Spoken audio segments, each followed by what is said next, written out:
All right, what is up, everyone? This is going to be a pretty chilled one. It's a pretty late night stream here because it's about 11 p.m. now in the UK. Main reason I wanted to do this stream was Natalie Fulton's vid today, talking about my vid with Yourofsky. So that should be an interesting one to react to. Feel free to drop any comments, and I'll try to read out certain ones, guys. But super chat for guaranteed answer. Yeah, I've got a few videos on my list here to react to, so let's start. I got one with by David Wright to start with, so let's go for that one. Hope you're all good tonight, folks, wherever you are. Heat wave in the UK, and we don't have air conditioning really here, so kind of hellish. Right. Oh, damn, StreamYard's got a new layout. How the hell do I work this out? That's the one. Share screen. Okay. I've got a confession to make. I think I made a bit of a mistake, and I think you might have noticed it too. You might remember my video from Can everyone hear that, by the way? Just let me know. About 8 months ago, where I spoke about how I was going to start making some changes on the channel. I felt like I was making a lot of videos that were for vegans at the expense of meat eaters, right? So making fun of people, being kind of obnoxious, a bit arrogant, making you guys laugh. It was definitely entertaining, but was it effective? I came to the realization that probably wasn't, because the goal should never be just to win internet points. Our goal should be to help animals, and we need to do whatever it takes, whatever helps them the most. So I dialed it back. I tried to keep things cleaner. I became more structured, less snarky, less snobby, I guess. Less snark, more strategy. And honestly, I'm proud of the videos I've been making lately. When I go back and watch the last few of them especially, those are the kind of videos that I want my grandkids to come across and be like, hey. So yeah, for context, Rams lately has been doing less of what he calls vegan porn, where he sort of ribs on non-vegans and like tries to like absolutely own them for like vegans to like laugh at and go, haha, let's like laugh at the like carnist idiot kind of thing. He's had I thought recently that that's not an effective strategy. But maybe this vid is saying he's now had a change of heart again. Let's have a look. Granddad was a really good YouTuber and said some really good stuff online. But when I think about the kind of attitude and the sort of things I've been talking about and the way I've been talking in my recent videos, I mean, I like what I've made, but like it just feels like I polished things so much that it lost its edge. I lost a little bit of that grime, a little bit of that, I don't know what you call it, punch, that I know a lot of you actually started following me and subscribing to me for. And actually the reason that it had that punch in the first place is because that's just the kind of person I am. Like, it's the way I talk. I have an edge. I like to make jokes. God, this is so loud. I have no idea if you guys can even hear me. The point is, I think things got a bit too sterile, a bit too clean. And I think I just overcorrected and went a little bit too far in the opposite direction. I agree.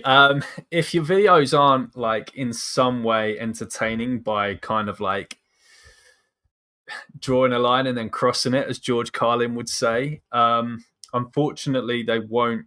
It'll probably just get lost in the ether. Weirdly, there are a lot of exceptions to this rule. There are a lot of vegans who have a lot of subscribers who have, I don't mean to shit on them here, but kind of boring content actually. But I think they got there early in the day is what happened. So they managed to build up hundreds of thousands of followers back in like 2016, where if you were an animal rights activist with a channel on YouTube, it was like, wow, I must subscribe to this person. I think now, though, you've got to kind of stand out a little bit, because otherwise you're just saying the same thing. Oh, dairy is bad and, blah, blah, blah. So let's see where Rams is going with this. I have a lot of frustrations. I have a lot of opinions I like to express. I've got a lot of emotion. I've got a lot of passion.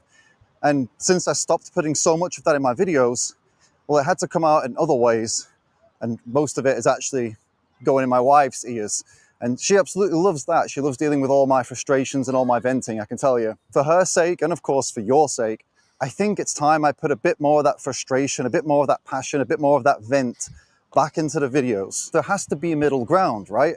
I mean, I can do videos that are logical and philosophical at times, fair and reasonable, with a little bit of bite, with a little bit of that grime that we took out, a bit more dirty, a bit less clean and clinical, a bit more entertainment factor and a bit more humor that doesn't necessarily attack people, but just gives people an opportunity to laugh at themselves and laugh at the kind of things that they're saying that clearly don't make much sense. All right, maybe we'll attack people once in a while, but it's not going to be the same obnoxious, arrogant sort of attacks that we did in the past.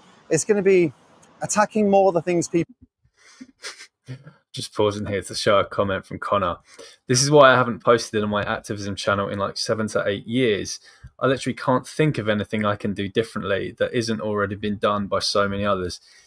Yeah, and this is why a lot of people say stuff to me like, "Oh, George, why don't you give up on this whole like intersectional trashing stuff? Focus on the animals and blah blah blah." But if I did just make videos about dairy industry is bad, this is why you shouldn't wear wool, meat is bad, again, that's just going to get lost in the ether. All that kind of stuff is out there. So it's good to bring a bit of uniqueness to your... If you can bring a bit of uniqueness to the movement where it's like, right, this is the guy's channel where I go to hear a critique on this, then I think that helps.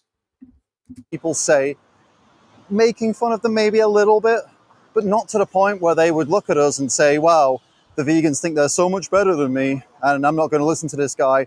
You know, we need to find that perfect balance between the two. And I think we can do that here on the channel. It's okay to laugh at ridiculous arguments, and it's okay to be sarcastic, and it's okay to call people out as long as we're doing it in a way that's fair and reasonable and gives an opportunity and an invitation for a continued productive discussion. And look, don't worry, I'm not planning to go full on edgelord and just go completely back the other way, right?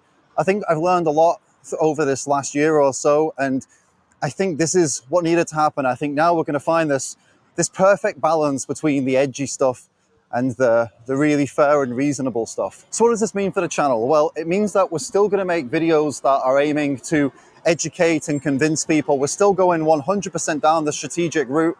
We're just going to do it with a bit more punch, a little bit more poking the bear, let's say. We might even bring back some of the anti-vegan roasts. I know you guys used to love that when I would get the silliest comments I'd had over the last week and roast them.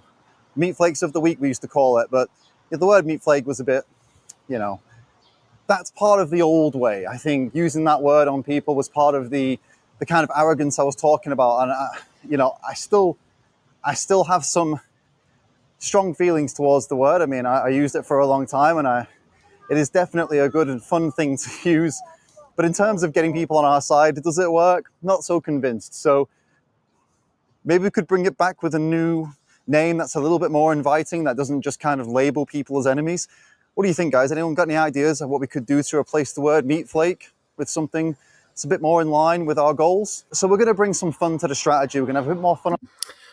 Why not just say meat flake? Why not make fun? Why not rip the shit out of these people who are just... I'm not talking about just like the average sleepwalker who's just born into a society that conditions them to oppress animals. I'm talking about the worst anti-vegan idiots. Like, why not absolutely roast them? On the channel again, we're going to bring back some of the things make us laugh, some of the things that we enjoy. So if you're here for that, stick around. And also let me know in the comments if there's anything else that you miss from the old ways, or if there's anything that you don't miss, something you don't want to see come back. Because I don't want to stagnate. I don't want to just stay where I am and stay where it's safe. I want to keep on growing and keep on learning, keep on making mistakes. I hope you guys are on board with that. I hope you guys are ready to come with me on this hashtag journey. I had some fancy outro I was going over in my head, then I got distracted. Guys, listen, let me know in the comments what you think about all this. Super interested in what you got to say. And I hope you're ready for a little bit more bite on the videos. Cheers.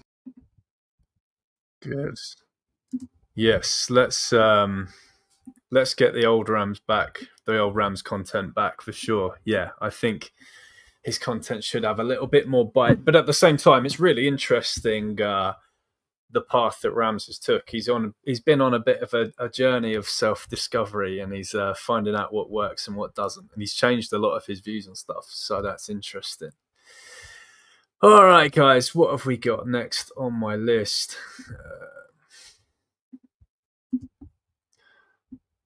Okay.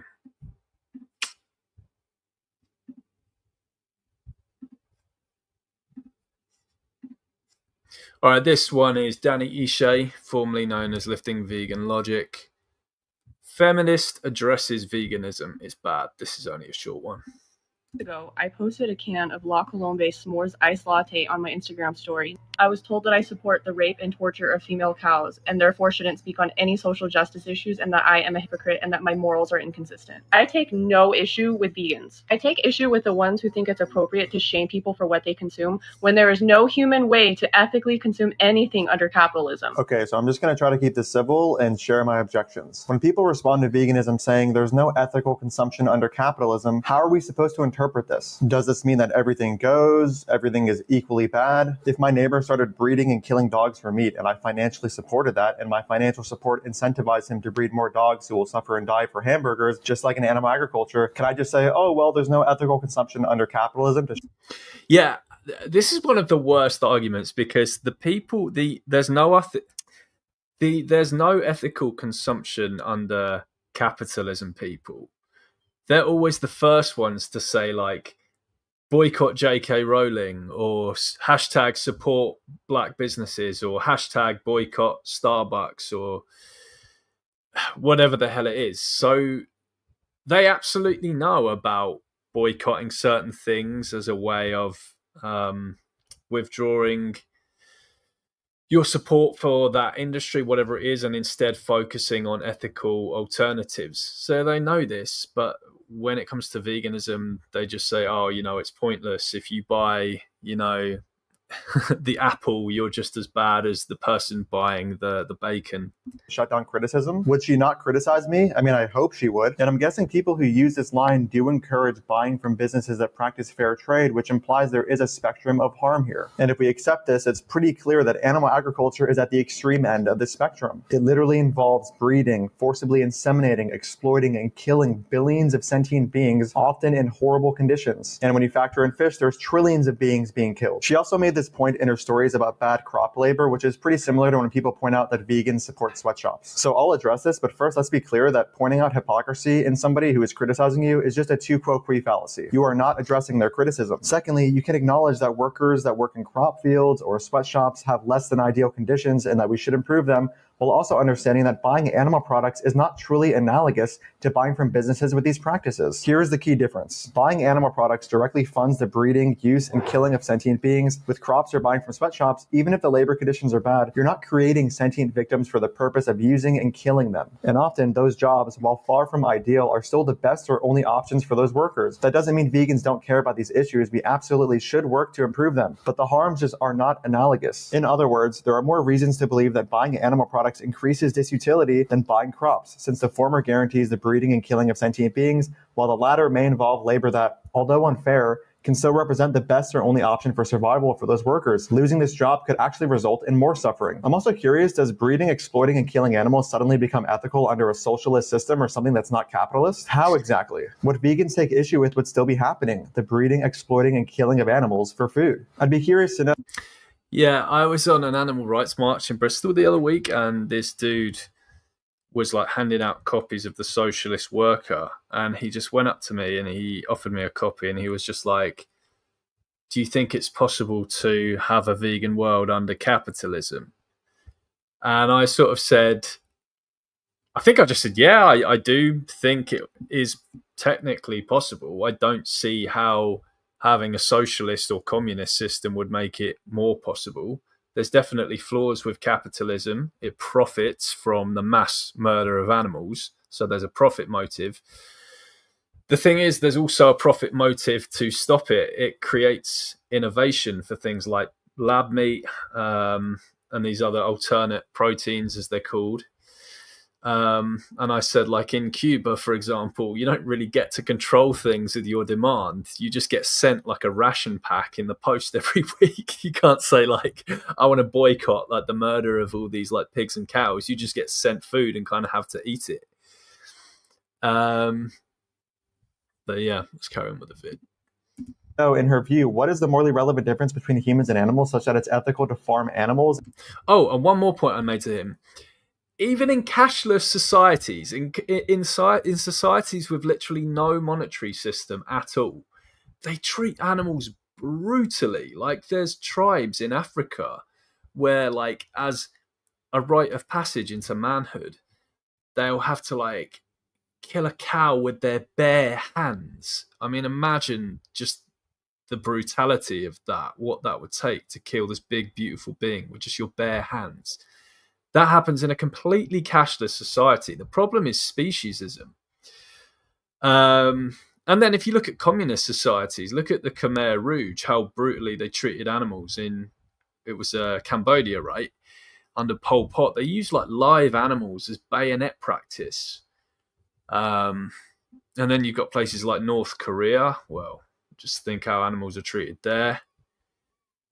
So, yeah, look, I'm not saying capitalism is great for animals. All systems, in a way, suck for animals. But I don't see why people who are socialist or communist, whatever, think that it's going to be so much worse than the systems that they're purporting. Unless you destroy speciesism, animals are just going to be oppressed like hell regardless. In a non-capitalist system, but not humans. She also asks about ethical butchers in her caption. So I'm curious if she'd be okay with somebody raising dogs nicely, only to kill them at a fraction of their lifespan so she can have a cheeseburger. If it's not ethical, then what's the morally relevant difference between dogs and cows, such that it's ethical to raise one for a hamburger and not the other, as long as you raise them nicely? Feminism is about bodily autonomy, choice, and justice, not moral elitism over food. As for the people criticizing her about being a feminist while supporting dairy, I mean, sure, you can be a feminist solely for human beings, but when you say that feminism is about bodily autonomy, choice, and justice, it should be mentioned that in animal agriculture, animals are literally stripped of their bodily autonomy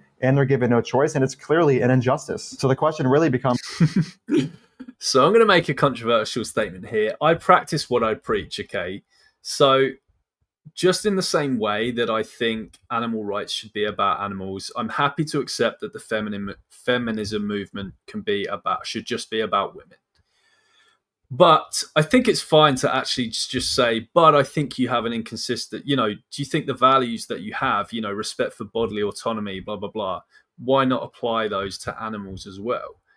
I think a vegan would be inconsistent. Not that veganism is about human rights. I think a vegan would, it would be weird if a vegan was like, I support I'm against animal oppression, but I'm for these same things happening to humans. That'd be like, well, okay, you're still vegan in my opinion, but why? Why would you want to farm children or something? Like that's a complete.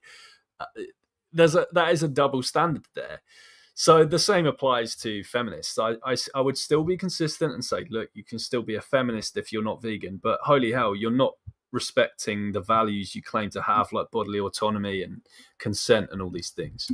Why is it ethical to strip animals of all of these things for a cheeseburger, but not human beings? What is the morally relevant difference? I can keep going. I mean, she even defended the carnivore diet in her caption. She even said in a comment, can we revisit this topic after we ensure that human beings are okay? As if you can't just grab the oat or soy milk over cow's milk while also advocating for human rights. You can advocate for two things at once. I'll end this by saying, here's the issue that vegans, especially left-leaning vegans, have with left-leaning non-vegans. You claim to stand up for the oppressed and marginalized groups while actively supporting the oppression of the most oppressed group on the planet, animals. They're so oppressed that you even have somebody like her who claims to stand up for the oppressed, reducing criticism of her to, oh, you're just shaming me for my food choices and what I consume.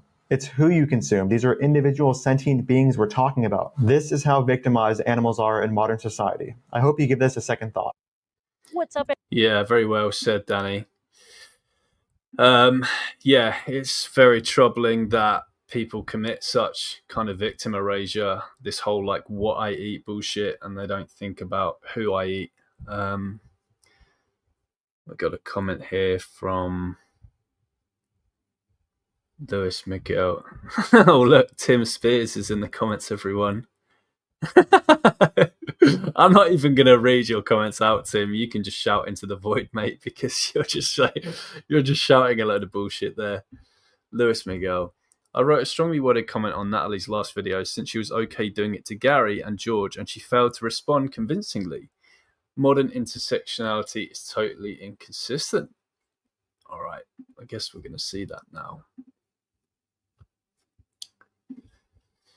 So yeah, next up, guys, we've got Natalie Fulton's video. So for context, I obviously did that live stream recently with Gary Yourofsky. And yeah, I guess she's just going to give her thoughts on it here. But it's pretty negatively titled. My honest thoughts on, say negatively titled. I think it has a negative vibe to it. I don't think Natalie is too impressed with certain elements of Gary Yourofsky's return.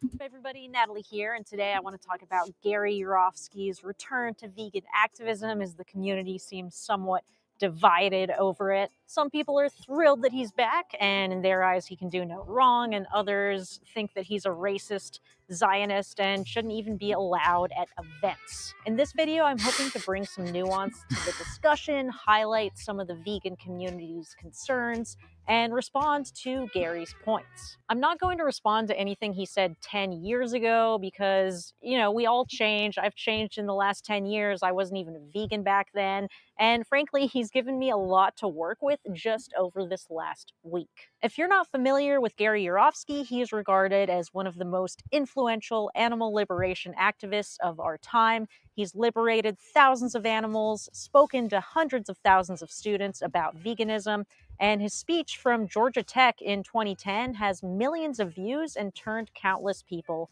vegan. I first came across his speech shortly after going vegan, and back then I was burning with rage at the world, specifically at meat eaters, so watching Gary was cathartic. He spoke eloquently, unapologetically, he didn't sugarcoat anything, and he's wildly charismatic. He was active for 18 years and retired 10 years ago, mostly due to burnout, but now he's back, which has a lot of people wondering why now. There are some theories that he's been hired by the Israeli government to spread propaganda, but this is why Gary says he returned. Right now, the universe is guiding me to come on back and do some things. I'm definitely going to be helping the sanctuaries, especially Sasha Farm back in Michigan. It's a place very near and dear to my heart. It's funny, I actually visited Sasha. Okay, one thing, just one slight critique already from Natalie. She doesn't seem to like mock or dismiss this idea that Gary is back because he's funded by the Israeli government or something. I hope you know, Natalie, that that's obviously just the biggest load of bullshit anyway, and I don't get why he would be funded by the Israeli government, given that he literally went to Israel and spoke out against their brutal oppression of animals and got into literal physical fights with TV presenters there. He spoke in his live stream of the Gains about how he literally shoved someone across the room because this guy referred to him as a Nazi. He's a real... Gary proved a real threat to Israel's animal agriculture industry and the establishment there. They don't... The vegans there like him. The average person there doesn't. He compares animal agriculture to the Holocaust. They don't like him. Like, the idea that he's a Zionist shill or something is just absurd. In fact, there's probably not many more countries that kind of would actually dislike him outside of their vegan community. He's a threat to their national identity, their establishment, and he's literally comparing what happened to Jews to the Holocaust, to what happens to animals. He's comparing the Holocaust to animals, what happens to animals in a nation where there's obviously going to be a lot of controversy for that. So the idea that he's a Zionist shill and he's funded by the Israeli government, it literally makes no sense at all. All right. A sanctuary over the weekend because it's the closest sanctuary to my parents' house in Michigan, and it was a lovely place, so I'm glad he's raising money for them. I'm going to donate any ad revenue I make from this video to Sasha, so please like and share so it can spread to more people. In this video, we're going to talk about intersectionality. Yeah, Connor, you wouldn't believe loads of people are saying it. It's like, it's not even just some people I've seen say it. I've seen so many people say it. It's honestly just embarrassing. Politics, misanthropy, culty behavior, and of course, Israel-Palestine. Let's start with intersectionality. I now firmly believe the number one impediment to the progression of animal rights is human rights. Because once you bring humans into the mix, Connor says in other news, George is being funded by BLM. Yeah, that's like as insane as saying Gary's funded by the Israeli government. Oh my God. guess who doesn't get talked about anymore? And they rarely get talked about as it is. We have to stop focusing on humans and acting like humans are on the top pedestal, because as far as I'm concerned, we're not. I think saying human rights is the number one problem is completely insane for a couple of reasons. First of all, Gary hasn't even been in the movement for the last decade, so why is he so confident that he knows our biggest problem? Well, if you remember his retirement speech years ago, he said that dealing with the intersectionals is more draining, more maddening than dealing with carnists. I think he said pretty much the same thing. I remember when I was working at AV and Paul Bashir said something to me that I'll always remember. He said something like, "We haven't had so much as a single letter from the meat, dairy, and egg industries threatening us to stop, trying to cancel us. All of the hate that we get comes from within our own movement, from the human rights people." So this is the kind of shit Gary was experiencing as well. Gary was getting literally more hate from inside his own movement, from the human rights crowd, from the intersectional crowd who wanted to make this about human rights, than he was from carnists. He was doing speeches, he was doing talks in front of carnists, and he was leaving with people sobbing and hugging him and stuff. "You've changed my life." Or just people being, I know he did have very many fiery occasions as well. But the point is, he was dealing more towards the end of his time in the activism movement with intersectionals. And it's so draining. So that's your answer, I would guess, Natalie, to that first question. As someone who's been heavily involved in the animal rights movement for the last 4 years, I basically started right after the world opened up after COVID. I definitely don't think that human rights is the biggest issue. I've spent time with animal rights groups. Yeah, and by the way, you don't have to either. Gary could well be wrong about that. He could absolutely be wrong that human rights is the biggest impediment to animal rights. So I'm not saying this is some position that you absolutely have to hold. People are free to disagree on this, but let's see what Natalie has to say. All across the United States, from doing outreach with AV to open rescue and disruptions to DXE to pressure campaigns and ballot initiatives. And I've met hundreds of activists, and all of them are very focused on animal rights. Yes, sometimes we discuss other issues and advocate for them, but that doesn't mean we're ignoring animal rights or putting humans first. Yeah. Most animal rights groups that you volunteer for, work with, they will focus on animal rights, but you can't say that human rights hasn't been an impediment in many of those groups. I mean, I don't know if anyone listened to my podcast recently on Wayne Xiong's channel, his podcast, The Simple Heart Podcast.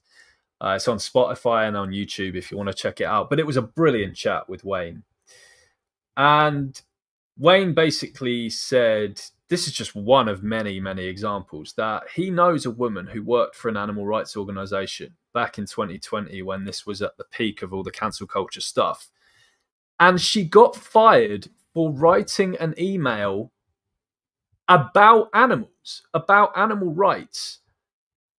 You know, it was like 3 weeks after George Floyd died. And she was basically pressured out of the organization by a so-called vegan organization. It's like, this isn't the time. Why are you talking about, animal farming when, we should be focusing on BLM now? No one can deny, unless they've got their blinkers on, that this has just been an absolute cancer to the movement. And by the way, you can support all these issues outside of veganism. But I'm sorry, this has infected veganism so badly over the last few years. The issues I have seen with intersectionality are more that people disagree with each other on how we should handle certain human issues, and that can lead to infighting and conflict, which is a problem, but that's more of a problem with conflict management than intersectionality itself. Abby, leave it to Natalie Fulton to make me in full 100% agreement with George Martin. I gotta say, Abby, you've got a good sense of humour. Yeah, fair play, mate. As animal advocates, we're up against trillion-dollar industries with huge amounts of political power and influence, as well as the status quo on their side. We're constantly bombarded with the same excuses like crop deaths over and over. We face constant... Sky says, antinatalism and misanthropy are just as cancerous. What? Sky, you had me on your channel recently to discuss antinatalism, and no offense, man, but I don't think you gave the best arguments. No shade, by the way, Sky. I love you, man. But yeah, now misanthropy, I think Natalie might even get to this later. I think she said earlier she's going to get to this later, and I'm open to hearing ideas about how this is a bad idea. But antinatalism, no, I think that's not a cancerous idea to animal rights at all. And I think the whole adopt, don't pop mantra is the one that vegans should definitely take on. Online backlash. We'll have issues with our friends and family because of differences in our values.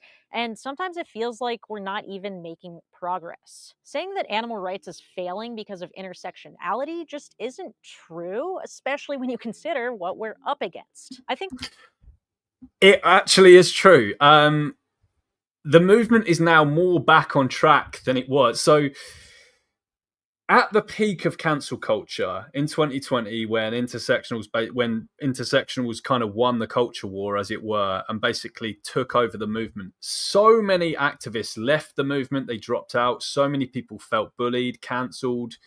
There was stuff over not taking the vaccine. There was stuff over BLM. There was some whole like AR Me Too allegations that year as well. So there was kind of like 3 cancel campaigns going on. And so many people, I know people still to this day who have not returned to the movement because of that, just how vilified they were over having differences in opinions about stuff. We had people lose their jobs over absolute bullshit. And the animal rights movement was seriously weakened. It was seriously impacted. There was less street outreach that year and the following year. Even after COVID, even when the government was saying, you can go out and do your protests and stuff like that, like the numbers just still weren't the same. So, yeah, I'm sorry, Natalie, but I don't know how you've missed all this. When someone makes a bold claim like this, they should back it up with evidence, which Gary certainly doesn't do, and he doesn't do for anything that I'm responding to. I don't know how to do this, Gigliardo. Can you make the video volume louder? I'm driving in the rain and it's hard to hear. Let me just see if I can do that on my actual... See, it's on the full volume on the actual YouTube thing. If anyone knows how to do that via StreamYard, please just tell me, but I'm not sure I know how to actually do that or if there is a way to do that. In this video, there isn't much evidence about the biggest problem in the animal rights movement, but there is this study by Pax Fauna. Yeah, Kane, you make a good point. I don't think intersectionals are a good excuse for quitting activism, though. Yeah, you're right. I mean, when vegans say, I don't do activism anymore because intersectionals were mean to me, that kind of sounds as lame as like when non-vegans say, I won't go vegan because vegans are rude. So, yeah, but in any case, the point is it does impact it. There are vegans who will unfortunately walk out of groups, who don't feel confident ever doing street outreach again, who don't feel confident going to their local volunteer group because of the way they've been treated by intersectionals, because of how they've had their work, how people have tried to turn their work into a human rights cause without their agreement on it. About why organizers quit. And I think it's a good starting point for this type of research, because if we can't retain organizers and activists, we're never going to make progress. So what does it say about intersectionality? First, we should mindfully recruit from underrepresented groups like minorities, because most organizers in the US are white, and since it's more common to recruit people like you, then it can end up only being white people at events, and that makes others feel unwelcome. Why would it make others feel unwelcome to have white people at events? What? do people hate white people that much that if you just see a street activism team of white people, you think, I feel unwelcome? Like, this is down to people's own personal responsibility to join a group. Like, so this study is saying that we should enact what they call positive discrimination, or you could just call it discrimination. Just say, I'm sorry, you can't lead our group because you're white and we want to recruit like black and brown organizers. What? This is just an example of how this harms animal rights. Like, you could turn down an incredible organizer for whoever your outreach group is with this mentality just because they're white, and then you just recruiting someone essentially on the basis of their skin color to allegedly make people feel more welcome. Why not change the mentality that people feel unwelcome because people are white? This is just ridiculous. Soytheist says the US is too race obsessed. Yeah, I mean, Soytheist, if I was in India, if I lived in India, say I was a British immigrant to India, I would expect that 99 to 100% of the local activism group would be brown. I wouldn't feel put off from joining because I'm white. Like, I wouldn't feel unwelcome. I just understand the demographics of that area. I understand the group would be brown. So I'd join as a white person and make the group more diverse as a result. This is crazy. That's really all the study says about intersectionality. So now I'm going to offer some anecdotal evidence about why I think we should be intersectional as a movement.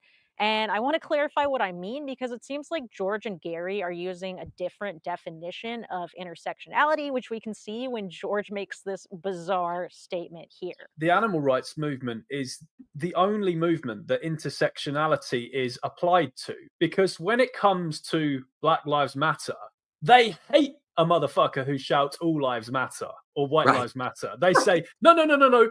This is just, we understand that all lives matter, but this is about black people. But then what happens in the animal rights movement? We'd like to keep this focused on the animals. How dare you? Don't you know that all lives matter? There's people dying in Palestine. So they're the all lives matter people of the animal rights movement. They're the exact people they hate, except worse, because they are extremely inconsistent. It's consistency that I care about. All lives matter is not intersectionality, it's derailment. Intersectionality means understanding that oppressive systems overlap, and none of us are truly free until we all are. When people say Black Lives Matter, they're not saying only Black Lives Matter, they're saying that Black lives are treated as if they matter less. We can see evidence of this in the data on the US prison system, how cops are more likely to kill Black people, plenty of other data to support this. Yeah, obviously I disagree with that. I mean, the reason that the US prison system has a huge black population is because black Americans massively overcommit crime compared to the other racial groups there. It's not that they're just being put into prison for crimes plucked out of thin air. If you commit crime, you're going to go to prison. The best way to avoid prison is just to not commit crime. But let's just even grant that as true. Saying all lives matter, yeah, it can be used as a way to dismiss stuff, but actually largely a lot of time people are saying it's because they're frustrated about stuff. It's because they're frustrated that, I don't know, they might see white people being killed by cops and it just doesn't get the same media attention, or other racial groups being treated unfairly or discriminated against some way, and you'll have BLM people just say, no, this kind of who cares about this? And I have actually seen BLM activists engage in that kind of nonsense. I literally saw a vid. This is when George Floyd died, and Avi Yemeni, the right-wing YouTuber, he went to Australia where they were protesting about the death of George Floyd, but they didn't protest about the death of Justine Damond, who's an Australian national. And Avi Yemeni was like, do you not think it's important that if you're Australians that you should be more up in arms about like Justine Damond being shot in the chest just for literally walking towards a police car to report the crime that she wanted to report? And they were just like, no. So that's why a lot of people might just say all lives matter, because they're frustrated. They're frustrated looking at the insane statistics of You know, there was a lot in 2020 as well. You saw these ridiculous statuses. I remember this woman on Twitter, as it was called back then. Dear white people, what are you doing to make sure that your kids won't grow up to kill mine? And then it's funny because someone just put like a graph below it of the race and crime statistics, and it was like black on white murder, like a massive bar up like this, then white on black murder, and just like the tiniest bar. But a vegan could also say all lives matter to BLM because they are not intersectional. There's not intersectionality is not being applied here. They don't give a toss about animals. They were parading through the streets with severed pigs' heads. They were beating up raccoons in the streets with baseball bats and running them over. They strangled a white puppy with a lead as a representation of white people. And then we said, when we tried to say anything like, hey, doesn't intersectionality apply to BLM? You know, are you not going to focus on the other oppressions here? Isn't that intersectionality? You're not going to call out this animal oppression. How dare you call out animal oppression in BLM? You know, don't tell black people how to express their anger. So they're not, no, I'm sorry, but they're not applying the same logic there. So all lives matter, yeah, people could use it as a way to dismiss stuff, sure, but actually, a lot of the times I've heard it used, it's in kind of good faith. And it's just what intersectionals are kind of trying to do to the movement. But I say, look, keep it about the animals. People say Black Lives Matter. They're highlighting systemic racism in the United States, saying that it's a problem and we need to confront it. All Lives Matter responds by saying that everyone is already treated equally and mocking the BLM movement. And it's basically used as a thought-terminating cliche, which is where they're trying to end the discussion, not further it. Like when people say, let's just agree to disagree. No, it's not. It's people are actually, you know, we kept hearing this that year. It's time to have uncomfortable conversations. They don't want to hear the uncomfortable conversations. They don't want to hear about the black on white crime rates, which are through the roof. They don't want to hear about the black on black crime rates, which just make the whole police killing of unarmed black people statistically insignificant. I think the year that George Floyd died, I think like 8 unarmed black people were shot by police. And then you had like in a single weekend in Chicago, you had like 100 black on black shootings in like a single weekend around the time that George Floyd died. And as I say, we wanted to create these so-called, these conversations. We wanted to expand the conversation here and talk about speciesism within BLM, and it was shut down. And we were called out for even pointing that out. Why don't they apply the same when it's in the animal rights movement? How come when, I don't know, if someone was to point out racism in the animal rights movement, they wouldn't say, now is not the time. Animals are being killed. Don't tell vegans how to express their anger. Animals are being killed and you're talking about racism or something like that. But then they did exactly that when we point out BLM thugs bashing the brains of a raccoon in, running them over in that horrific video, marching through the streets with severed pigs' heads. You know, we got in shit for calling that out. So much for intersectionality. So much for...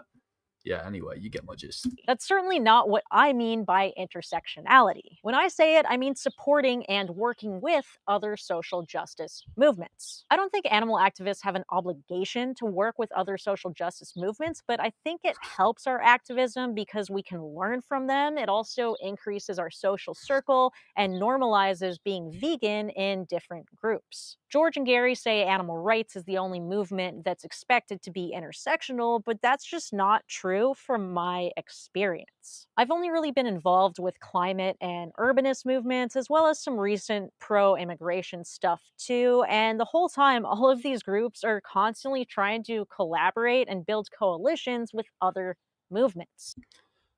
Which other movements? The pro-life movement? The pro-gun movement? Yeah, they don't really... and this is one of my problems with intersectionality as well. It kind of frames anti-oppression as a solely left-wing thing.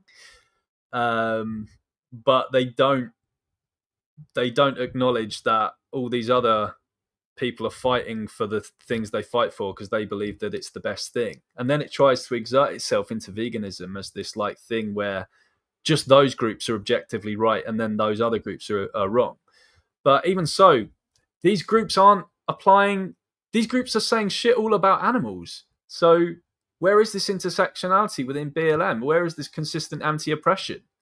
Where was Patrisse Cullors condemning people in her own group for the pig's head thing? Even on the human issues, BLM is a violent anti-Semitic hate group. They bailed out Quintez Brown, one of their own leaders, when he tried to murder Craig Greenberg in an anti-Semitic hate attack. This was a guy running for mayor. He happened to be Jewish. So Quintez Brown, one of the BLM leaders, tried to murder him, shot him. It left Greenberg's family traumatized. Luckily, Greenberg survived. They bailed him out. They actually bailed him out with some of the millions of the money that they received in the big scam that year. Again, where is this intersectionality being practiced in these groups? I'm not seeing it.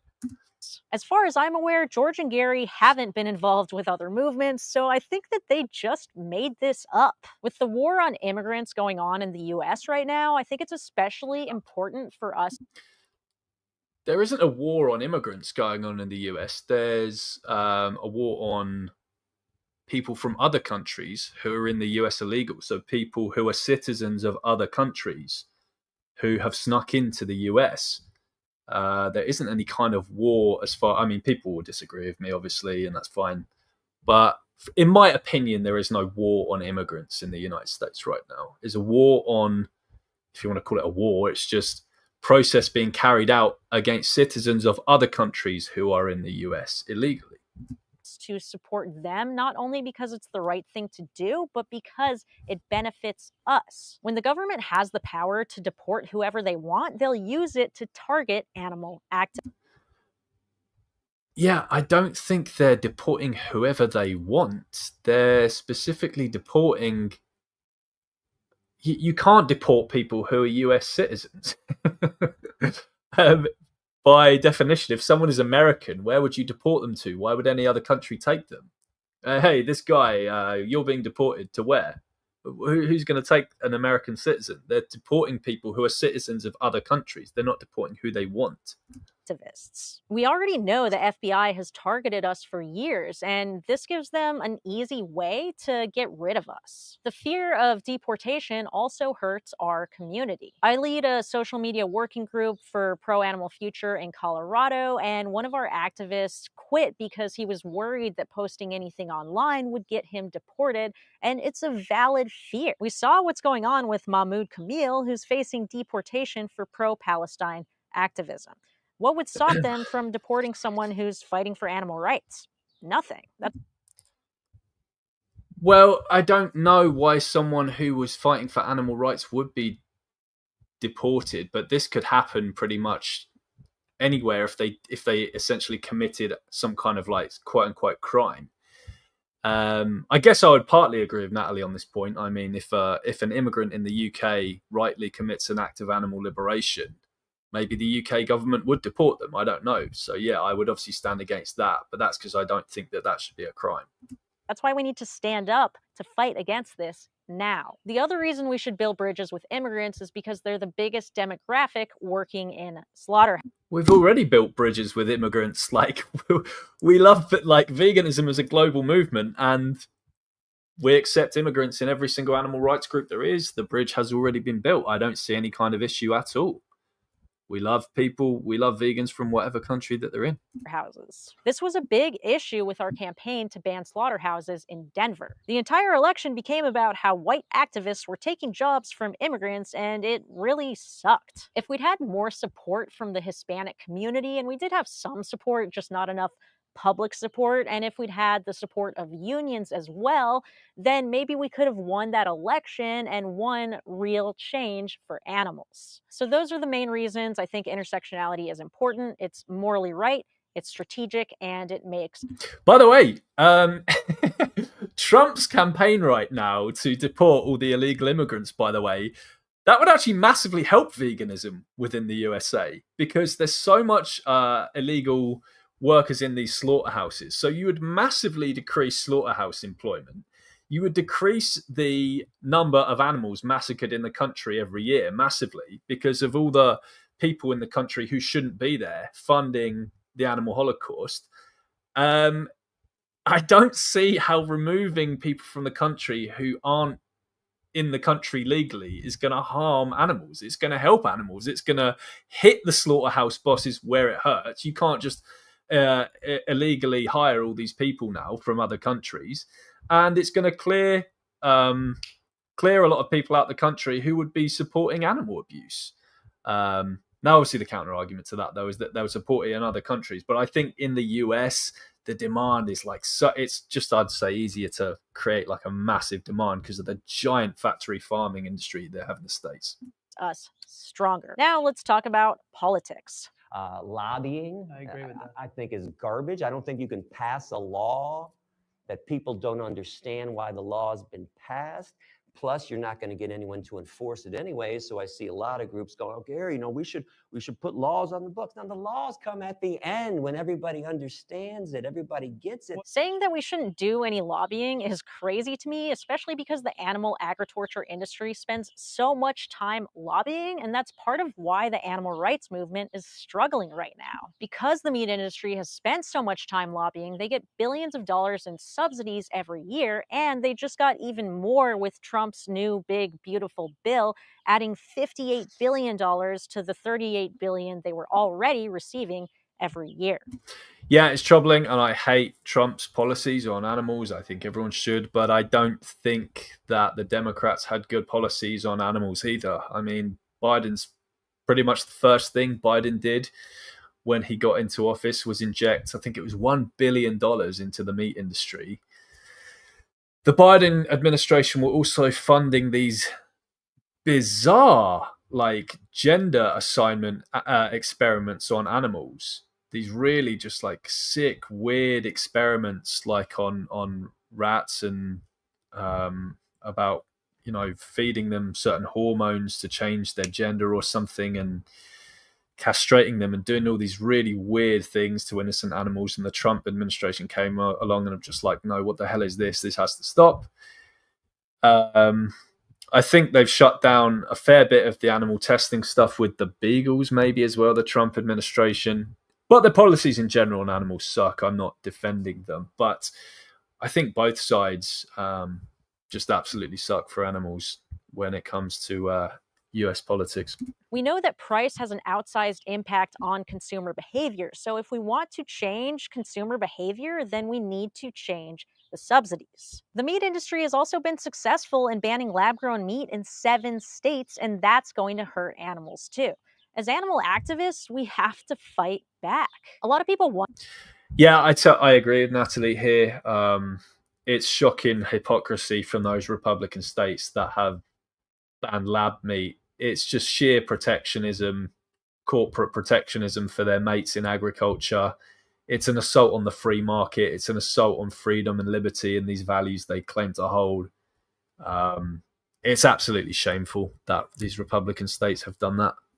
Wonder why the gun laws in the US are so lax. And it's not because that's what a majority of people want. Most voters want stricter gun control. It's because of the NRA. Fun fact, Natalie Fulton is pro-gun. If you don't believe me, listen to my recent podcast episode with her. Yeah, I was surprised as well. Or the National Rifle Association, which is the most powerful lobby in the country. Politicians are afraid to go against them because if they do, then they won't get reelected. One of our goals at Pro Animal Future is to create a powerful voter bloc or lobbying group that will Natalie has a beautiful garden here that you can hear the birds like tweeting and stuff in the background. I'm kind of jealous here of her, filming setup. In my flats, we don't even have a back garden, and when we walk Tinkerbell, we have to actually like like, we can't just let her out in the garden to go to the toilet, basically. We've got to take her out every time. We've got to take her for a walk, basically, to go to the toilet. So I have to take her out like 4 or 5 times a day. Very annoying. Pressure representatives to pass pro-animal legislation and hold them accountable if they don't. Speaking of pro-animal future, I don't usually ask for donations in the middle of a video, but we have a really important match that's expiring at the end of July. If we don't raise enough money, then we'll leave $50,000 on the table. So please, if you've ever wanted to donate, now is the time to do it. You can turn $25 into $50, link in description. Gary also says that Alison asks, was Tinkerbell rescued? Yeah, she came from a fantastic rescue group here in the UK called Heroes Old English Sheepdog Rescue. Yeah, she was with an old lady at first. An old lady had her, and the old lady died.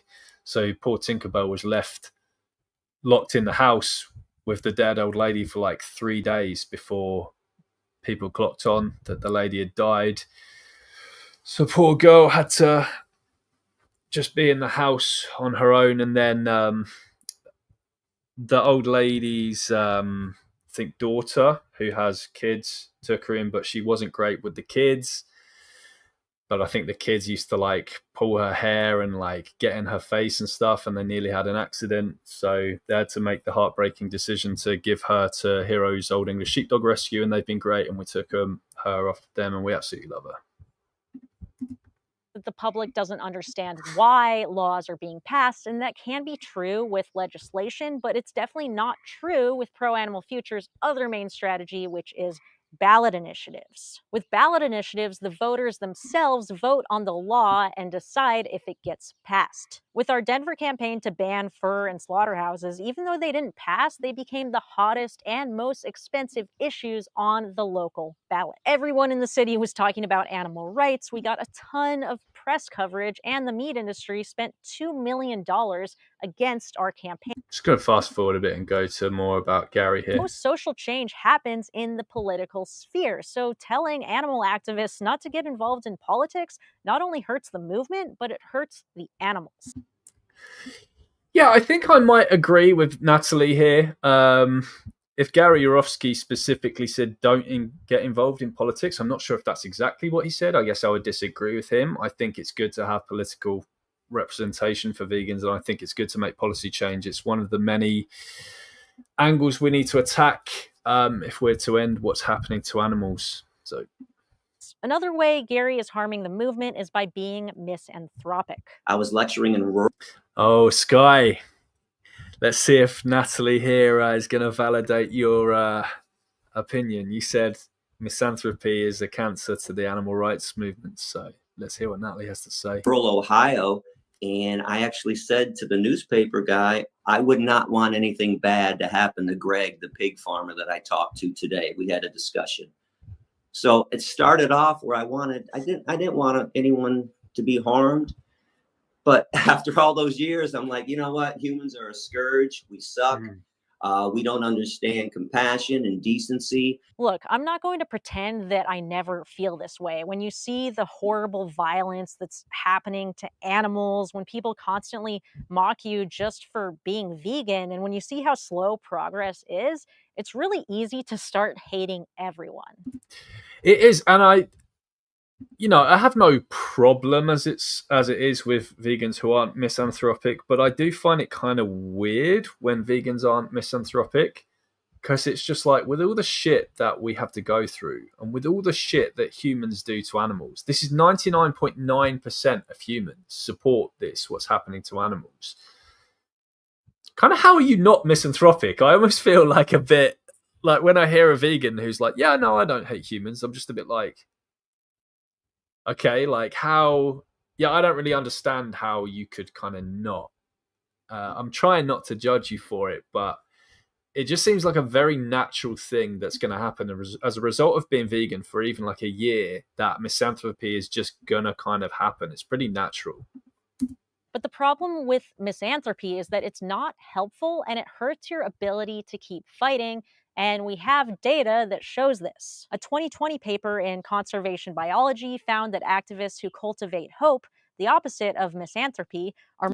Oh, speaking of data, and I appreciate that Natalie's bringing up data here, and that she could well be right here.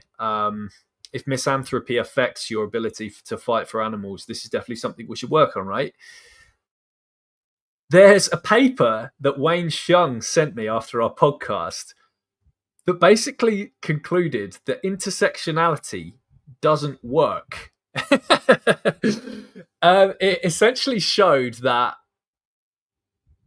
when people try to make another movement, when they try to factor other things into other movements, people get kind of confused and they become more hesitant to join that movement, including people from that group.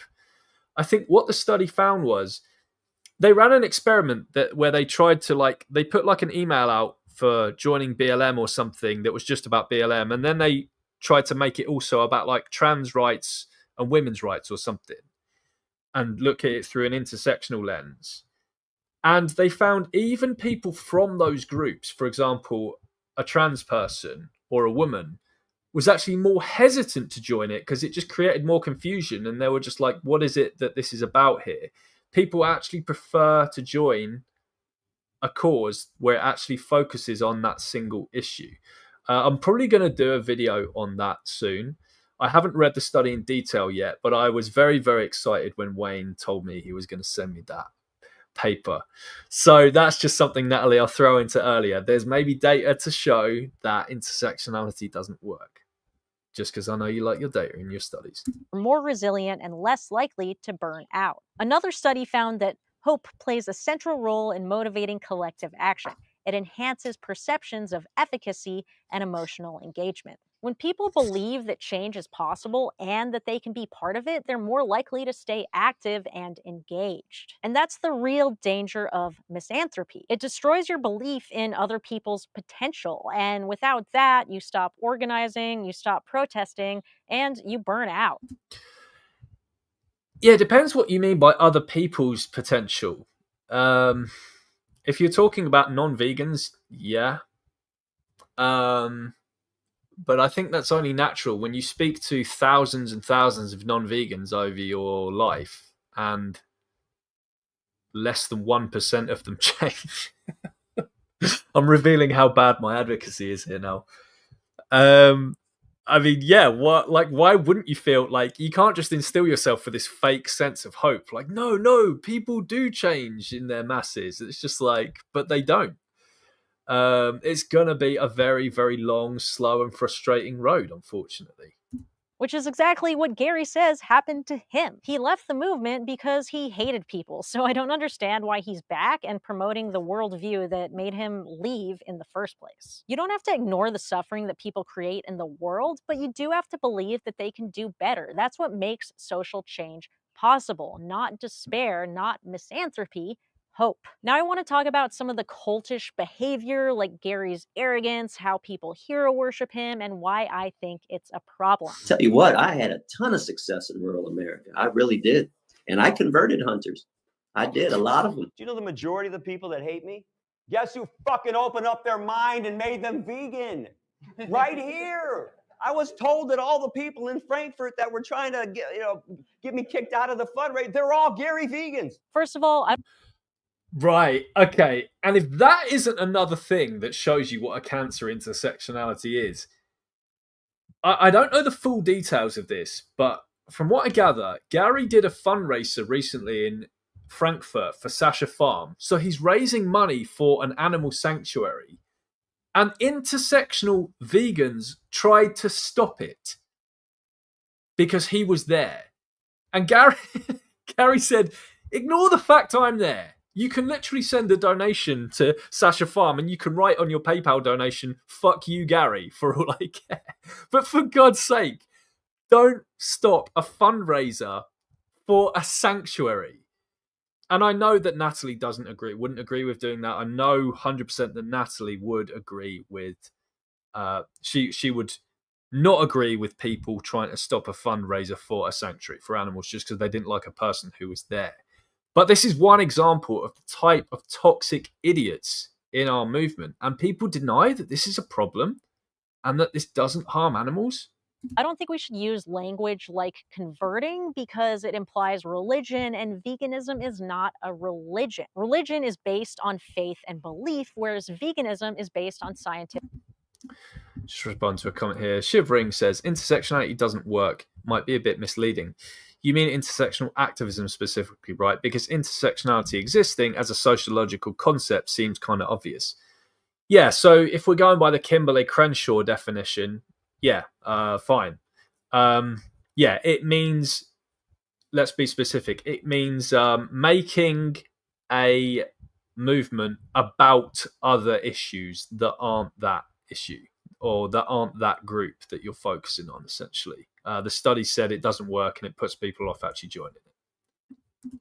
Evidence, the evidence that animals feel pain and suffer, that we don't need to eat them to survive and thrive, and that animal farming is causing tons of issues in the world like antibiotic resistance, pandemics, and climate change. Non-vegans love to say that veganism is a cult so they can justify dismissing us, so let's not make it easier for them. I think it's concerning how Gary refers to people as Gary vegans. Personally, I don't really like when people tell me that they went vegan because of me, because I know that it's not true. They went vegan because of the animals. Maybe I helped educate them on animal farming, but I think that's a really important distinction to make. Because when you blur that line, when you start centering yourself instead of the animals, you open the door to arrogance and ego-driven leadership, and movements built on ego are fragile.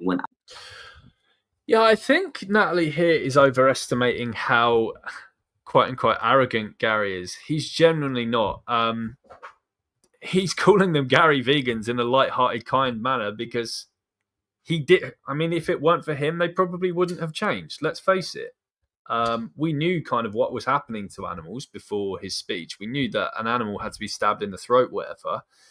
But the way he worded things, his speech was so effective. It changed so many people that we shouldn't deny that. And I think it's absolutely fine for him to refer to them as that.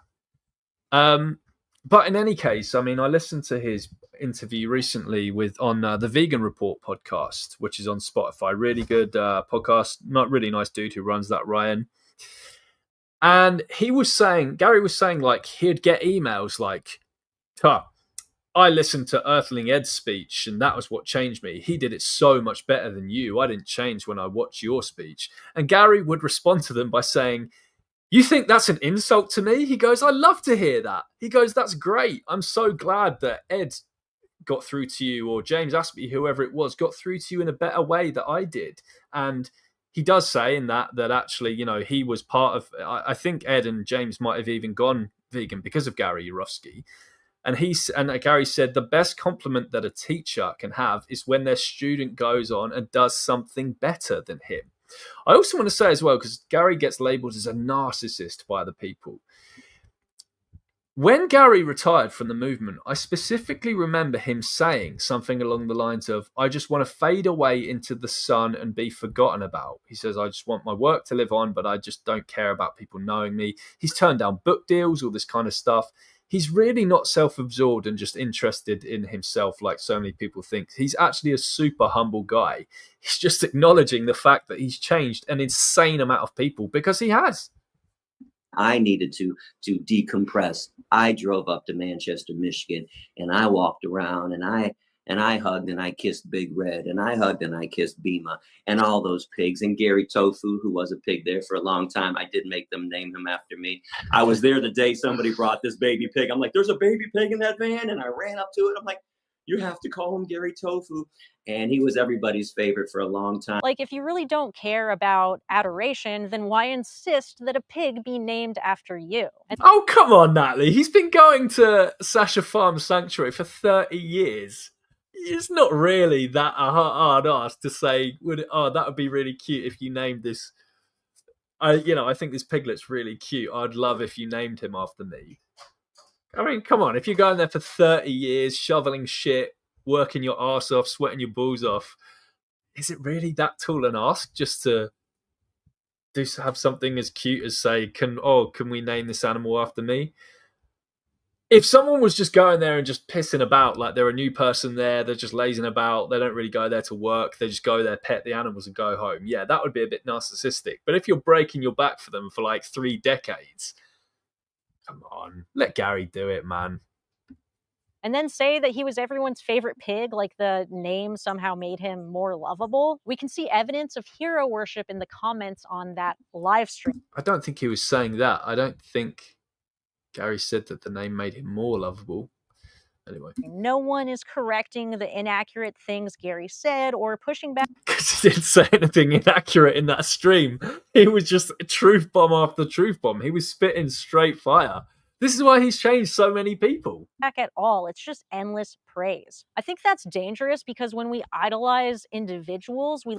Okay, but Natalie here is ignoring that he gets insane amounts of hate. Okay, on my video, that people... By the way, people don't watch my videos who hate me because they know that I'm monetized very badly, by the way, by YouTube. I probably get like 10p per fucking video or something stupid. Like, okay, so the comments section there is flooded with people who love Gary and who largely like my content as well. Look at Instagram right now. People hate his guts. He's getting so much hate. You post anything with Gary Yourofsky on it, it's so much hatred. The comments are just filled with negativity and hatred. So I don't see how a snippet of my comment section is anything to go by here. Lose the ability to think critically and evaluate if what they're saying is actually true. It also makes a lot of people afraid to call him out. I was afraid to even make this video because I know people are going to say that I'm just doing this for attention or he... Yeah, and I hope you don't think that I'm doing that to you, Natalie, by the way. And in fact, Natalie actually, I'll tell everyone a secret now. Natalie actually WhatsApped me before she made this video, and she said, you know, no shade. I'm gonna do a video reacting to your thing about Gary, and I'm just gonna say some points of contention. And I think me and Natalie do that healthily. We've commented on each other's videos and stuff before and offered critique, and that's fine.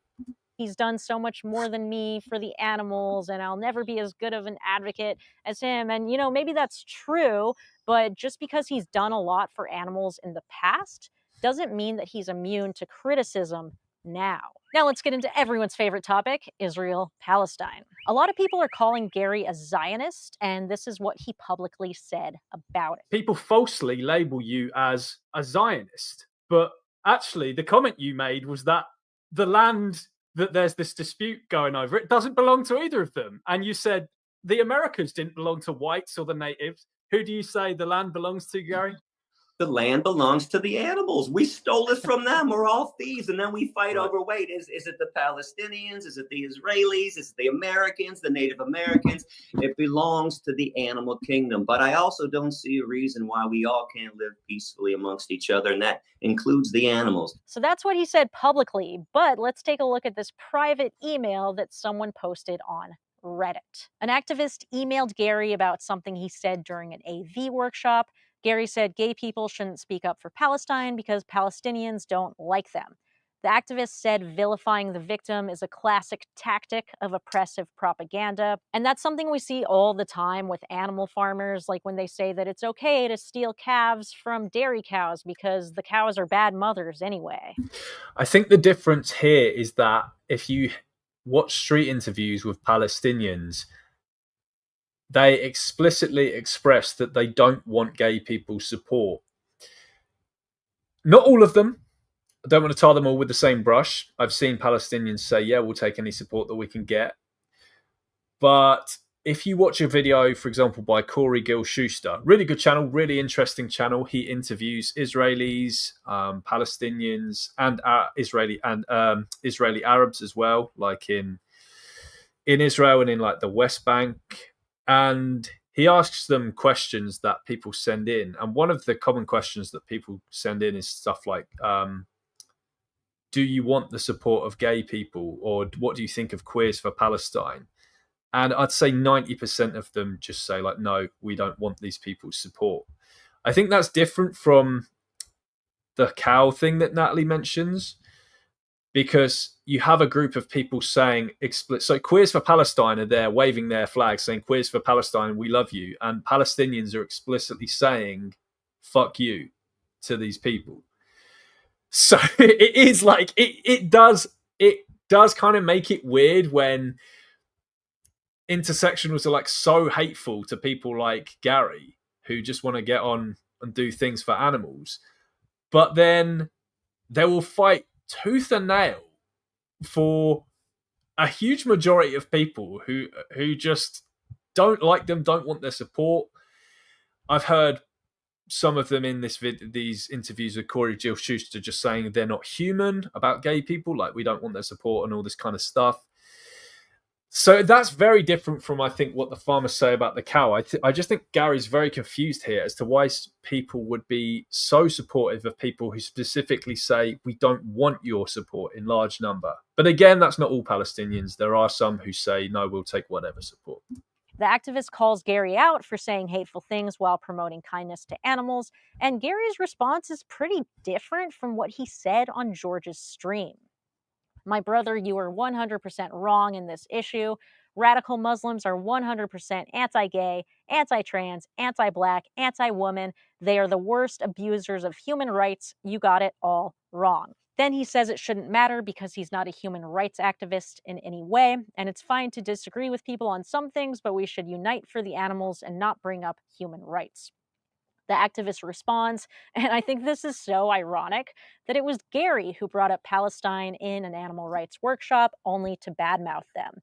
Then he asks what Gary would have said during the Jewish Holocaust and cites evidence from the UN about whether Israel is committing genocide. And he emphasizes that he's not hating Gary as a person, he's just asking him to reconsider punching down on people. Next, Gary responds that he's pro-trans and all this other stuff, and Israel is 100% right. Then he accuses the activist of being anti-Semitic. So why is Gary saying publicly that he thinks the land should be for animals and privately that he thinks Israel is 100% right? Yeah, I think there's some confusion going on here. I guess it depends what definition of Zionism you're using. If you're just talking about a group of people in a country who already exists, and they're fighting a war against the people who want them wiped out. I mean, Hamas is a proxy of Iran, and Iran called Israel a cancer that needs to be wiped out. Why use this term Zionist anyway? I reject this term because we don't have this term for any other countries, like especially countries that were set up in the same way, like Pakistan and Bangladesh. Both of those were set up by a British mandate, so the British owned the land at the time. They ran that area, that territory at the time. So in one case, India, in this case, Palestine. And essentially against the wishes of the people living on that land, they said, we're going to give X group their own state here. But I don't see intersectionals call a Pakistani who just doesn't want Pakistan to be nuked a Pakist. Oh, you're going to this event? Don't you know there's a Pakist who organises for them? Or Bangladesh, set up in the same way. Oh my God, so-and-so in the movement, he doesn't want Bangladesh to be bombed. He doesn't want Bangladesh to be erased off the map and returned to India. This guy's a fucking bango. Oh, what a fucking bango this guy is. Like, they only use this slur, Zionist, for just people who just agree that Israel as it exists now in its current form, regardless of how it was set up, and all countries were set up in shit ways, by the way, all of them. They only use this as a slur for Israelis and people who just support Israel not being wiped off the map, which is anti-Semitism, because they're not using this as a slur for Pakistanis who just want Pakistan to exist, despite it being set up in, you could say, the same way. The other thing is, if we go by the old school use of the term Zionist, someone who believes that, like, the land belongs to God's chosen people or whatever it is, whatever kind of religious crap that it is. Gary would... I don't think people know how ridiculous it is to throw this term around about Gary. Gary literally believes that the Jews stole the land from animals. Do you know how blasphemous that is? If he was alive in the ancient kingdom of Israel and Judah, and he told the Jews, "This isn't your land; you stole it from animals," what it says in the Torah is bullshit. He'd have been crucified.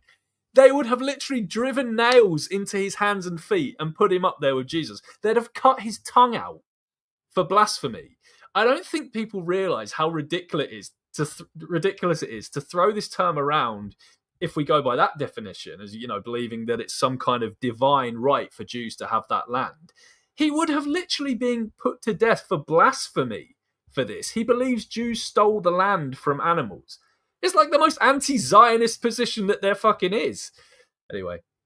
Gary plays the victim when people call him out, even though he's the one who brought it up in the first place. And then he's acting shocked and complains about cancel culture when people respectfully question his beliefs. No, because people aren't doing this to people in other movements. Where is this consistent anti-oppression? You have the shittiest people. I'm going to make a post about this soon, I think, and call it Gary derangement syndrome. So all these other movements that intersectionals just try and oust into the animal rights movement, they are full of the shittiest people who are hero worshipped, who have the shittiest views and have done the shittiest things. So, okay, Gary has just said some mean words on the internet. I've seen intersectionals lamenting the death of Hassan Nasrallah, the leader of the Islamofascist neo-Nazi group Hezbollah, who do the Nazi salute. He literally called for the killing of gay people. He told Lebanese people to go out and enact violence against gay people in Lebanon. I've seen intersectionals like, what a sad day. He was killed, he was murdered, he was martyred in an IDF strike. Why is this guy being like praised? But what has Gary Yourofsky said or done that is worse than that? I've seen... There's that ridiculous group ALL, Aotearoa Liberation League. It's like a New Zealand intersectional animal rights group. They did a reel recently lamenting the death of Yahya Sinwar, the guy who masterminded the October 7th attacks, the butchering, the raping, the burning of all those thousands of people and their companion animals. He was a martyr. He raises his fist at the end. He fought for his people. He was martyred by the IDF. You see Patrice Cullors in BLM stealing all that money for a mansion. Quintez Brown trying to murder someone because he's Jewish. Intersectionals say shit about these people. They don't say a single fucking negative word. Anytime a negative word comes out of their mouth, it's about animal rights activists and their so-called oppressive views about other things. Can anyone tell me what Gary Yourofsky has said or done that is worse than Yahya Sinwar, Patrice Cullors, Quintez Brown, Hassan Nasrallah, or the people who beat the raccoon to death in the BLM riots? This is just sick speciesism and anti-Semitism, you could say, as well, on a different level. That's not cancellation. That's just trying to get clarity. So those are my... I would like some clarity on why intersectionals were lamenting the deaths of Yahya Sinwar and Hassan Nasrallah recently. Two absolute terrorist scumbags. General thoughts on Gary's comeback. I could say more, like some of the weird health claims he made without evidence, but I don't really feel like going there right now. But I'm curious, what do you think about it? Do you think Gary is this amazing hero for animals? Do you think he is a racist Zionist? Let me know below. If you want to support my work, donate to Pro Animal Future. Otherwise, I will see you next time. Many people... All right, next up, we've got a Lawrence Anton vid. Sky, I hope you're still around, because you said antinatalism was also a cancer movement. Hold on, what am I doing here? I'm glad to be born, debunked. Yeah, let's see what Lawrence... Oh, go subscribe to Lawrence, by the way, guys. What the hell? Am I not subscribed to Lawrence? Of course I am. What? Oh, join this channel. Okay, yeah, no, I am subscribed. It's a little thing to join as like a member. Yeah, check out... Lawrence is a great anti-natalist vegan YouTuber, by the way. Go check him out, guys. But we are going to review this video of him. I'm just going to live react to it. I'm glad to be born, debunked. People say that they were glad to be born. They may say this, but can we trust that they were accurately considering the things they needed to come to that judgment? I'm not quite sure they are. I've already gone over in previous videos why I think that those who are glad to be born suffer from a kind of Stockholm syndrome. Yeah, we're very bad. We're very poor judges of our own lives. If we were born at like medieval, I use this analogy a lot. Where if we were to be born in like medieval times, if you watch a movie like Braveheart, how brutal and horrible those times were. You're just walking around in Britain in the cold. There's no central heating. You don't have any change of clothes. You just live all year round in like your like disgusting, smelly underwear. Like you have to go out in battles and get speared to death and face being stabbed in the eye and the face. People at those times they felt thankful to be alive. Thank God I was born. Thank you, my parents, for having me. What is this antinatalism rubbish? Oh, how anti-human, how anti-life can you be? Would any of you here rather be alive then than not exist? I would rather just not come into existence at all than come into existence in those times. Yet the people at those times were so deluded that they actually thought it was a good thing to be born and that their life was amazing, when it wasn't. Their existence absolutely sucked. And I think the same thing is happening now. We don't realize just how much this world absolutely sucks. You're all vegans here. We do acknowledge it. So guys, why do you think that your existence is such a great thing in this utterly shit world that we live in? I think we all have, I think that we're poor judges there. No shade, by the way. I know plenty of you in the comments are parents here, so this isn't shade on any of you who are parents or who have kids. Many of the dearest people in my life, I always say, are parents. But I think antinatalism is a very interesting philosophical subject that you should look into for sure. And why the judgment that you're glad to be born isn't a good reason to create new people. In this video, though, I want to Connor says, as a general rule, I think I'm glad to have been born, but that gets tested every time I hear the plants have feelings argument yet again.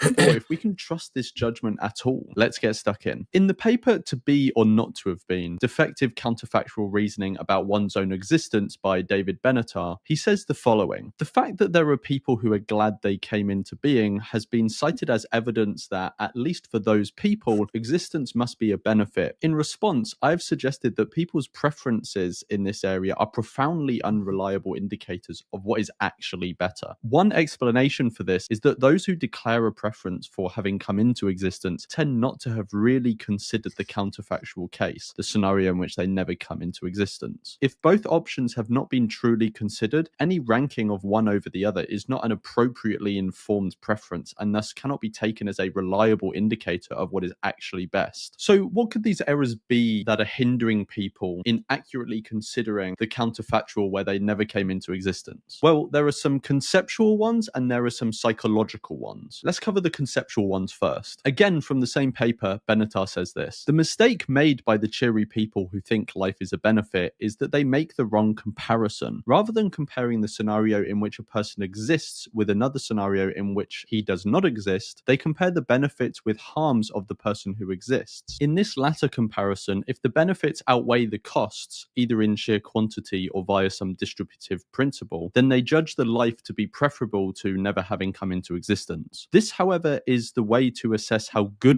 This is autistic philosophical shit right now, guys. So try and concentrate. A life is. It is not the way one can judge whether existence is better than never existing. The wrong comparison is made, and all those lives in which the benefits outweigh the costs are thought to be lives that are preferable to never existing. In this passage, we can tease out a few of the conceptual reasons for why people make this mistake. The first is that a judgment that coming into existence is a benefit is just assumed, which I believe is a likely mistaken assumption. The second, and it's related to the first, is that instead of comparing coming into existence existence with never coming into existence. They compare the benefits of coming into existence with the harms of coming into existence. The third, and this is more empirical, is that they're very likely mistaken in thinking that the goods in life outweigh the bads. Let's go through these one by one. The first is a relatively fundamental one and probably needs a whole video of its own, but we can address it briefly here. Coming into existence is widely, and I think Kane says Lawrence is autistic. Do you know what? He might be. Lawrence, perhaps if you're watching, you can... He often describes himself as it, but I don't know if he's just joking because he has a lot of autistic traits. But he's either joking that he is or he actually is, because he often uses the term to refer to himself. Uncritically seen as better than never coming into existence. This judgment will bias people towards judging that they are glad to have been born. Coming into existence, however, is not a benefit in my view, because Race Lever says, are we watching an extinctionist? Yeah, I would guess so. I guess if he's an antinatalist like myself, he wants there to be no sentient life on the planet because he sees life as ultimately a bad thing.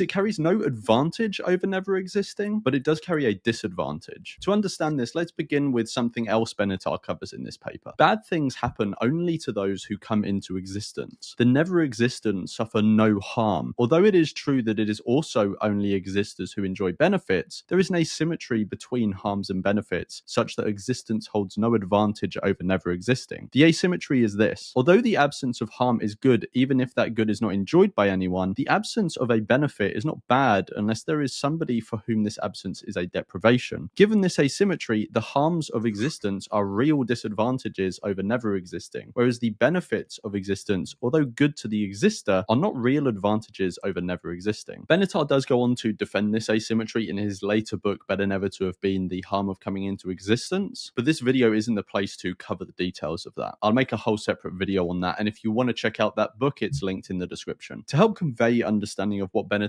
is trying to explain here, consider this analogy that he lays out in that book. Sick is prone to regular bouts of illness. Fortunately for him, he is also so constituted that he recovers quickly. Healthy lacks the capacity for quick recovery, but he never gets sick. It is bad for sick that he gets sick, and it is good for him that he recovers quickly. It is good that healthy never gets sick, but it is not bad that he lacks the capacity to heal speedily. The capacity for quick recovery, although good for sick, is not a real advantage over healthy. This is because the absence of... I might skip this bit. This is way too philosophical for me at this time. It's like 12:30 in the morning here in the UK. Why they have this bit seems... My life is, in most respects, but in coming into existence. And he found this kind of reasoning present in the responses he got to a questionnaire he himself put out about this matter, which you can read more about in the paper itself, To Be or Not to Have Been. He says this: examining people's explanations why they are happy to have come into existence, we find evidence that they have not genuinely considered the counterfactual case. For instance, many people explain their preference for having come into existence by saying, I feel happy, I enjoy life, or life is happy and joyful. Other comments in the same vein were, my life is in most respects good and fulfilling. I am usually happy about myself and my life. I have everything that I feel I need to be content. And I have had a damn good time and have been fortunate in my choice of profession. Benatar goes on to explain that they are implicitly claims that the benefits of living outweigh the harms of living, not that existence is preferable to non-existence. A similar mistake is made by those who explain their preference for having come into existence by the opportunity this gave them to have experiences which would otherwise not have been had, or to do things which would otherwise not have been done, to experience life. I am extremely curious about what goes on around me. Sight, smell, taste, sound, touch, emotion, knowledge, thought. Let's get to this bit. Psychological biases. One who wants to watch that. There are some other reasons to think that people are not accurately considering the counterfactual case when they never came into existence. And these are less conceptual ones and more psychological ones. Humans are prone to all sorts of psychological biases that would bias us against giving an honest consideration to the counterfactual where we never came into existence. It seems plausible to me that these biases are probably present in many cases where people are trying to consider this counterfactual. And this is because considering that counterfactual implicitly accepts that it... Lawrence is like one of the most based antinatalists I know, by the way. He had a vasectomy at like 21, 22. That's fucking hardcore. Could be the possibility that it would have been better had one never come into existence. These biases include status quo bias, confirmation bias, cultural bias, an evolutionary bias towards wanting to reproduce, and motivated reasoning. And I'm sure there are many others as well. There will be all sorts of biases counting against humans giving this counterfactual an honest assessment. In summary, there are both conceptual and psychological reasons why it is difficult for us to honestly and dispassionately consider the counterfactual of us never coming into existence. Our own non-existence is just something that many of us struggle a lot trying to think about. It's like very large numbers or the distant suffering of individuals that are very different to us. These are things that are just not intuitive for us to think about. This means that the judgment someone may have that they are glad to have been born cannot serve as reliable evidence that existence actually is preferable to never existing. Someone being glad to have been born at most can be seen as them simply being content at this specific point in time with the fact that they were born. This, in my eyes, doesn't provide post hoc justification for their parents creating them, and more importantly, it doesn't provide pre hoc justification for them creating someone else. Yeah, I think of it like this way. Would any of you guys here be happy to be reincarnated as someone else? Like, once you die, would you rather that was it? Or would you rather, like, you came back as a different human? I don't want to be anyone else. So I think that's weird. I think it's kind of gross, and no, I just don't want to be a different person on this planet. So therefore, before I was born, I think it was wrong essentially to create me, because you're creating a someone who I had no interest in being either.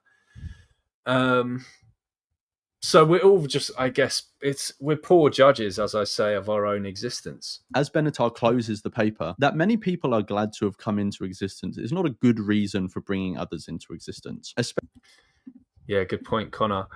I sincerely hope that reincarnation doesn't exist because of the possibility of coming back as a non-vegan. And yeah, and the thing is, if you were to come back as a non-vegan, you would love your life and you'd be so glad you were born as you, and you would be like, oh, I hope reincarnation doesn't exist because I don't want to be brought back as one of those stupid vegans. So yeah. Especially where the preference for existing is the result of defective reasoning. By exposing a common shortcoming in human reasoning, they provide an opportunity for correcting our defects. Just as it... Kane asks, would you think it's gross to be reincarnated as Rachel? No, I'll make an exception for Rachel. Race Lever says, would you want to come back as a male human or give female a try next time, George? Or should I say Georgina? No one. I just hope we fucking die and that's it. It helps, for example, to know of the human propensity to obey authority, because we are then better equipped to resist this disposition where appropriate, so it can help to know of our tendency to ignore the counterfactual case in our judgments about whether existence is preferable to never existing. This, in turn, can facilitate a more critical approach to procreation. If those who are glad to have come into existence realized how unreliable their preference was, then they would have a reason to be more critical of their belief that they bestow some great benefit on their children by having them. All right, let's move on to the next video now. What am I going to do? I think this Earthling... I was going to do an Earthling Ed one, but I think it's going to be too long. Let's do... I've got 2 Christspiracy videos lined up. Jesus, Meat, and MAGA. You've never seen this before. What would you... one? Okay, so this is Cam Waters, the Christspiracy director at some kind of like Republican protest or something. Let's take a look at this. Jesus do when it comes to killing an animal?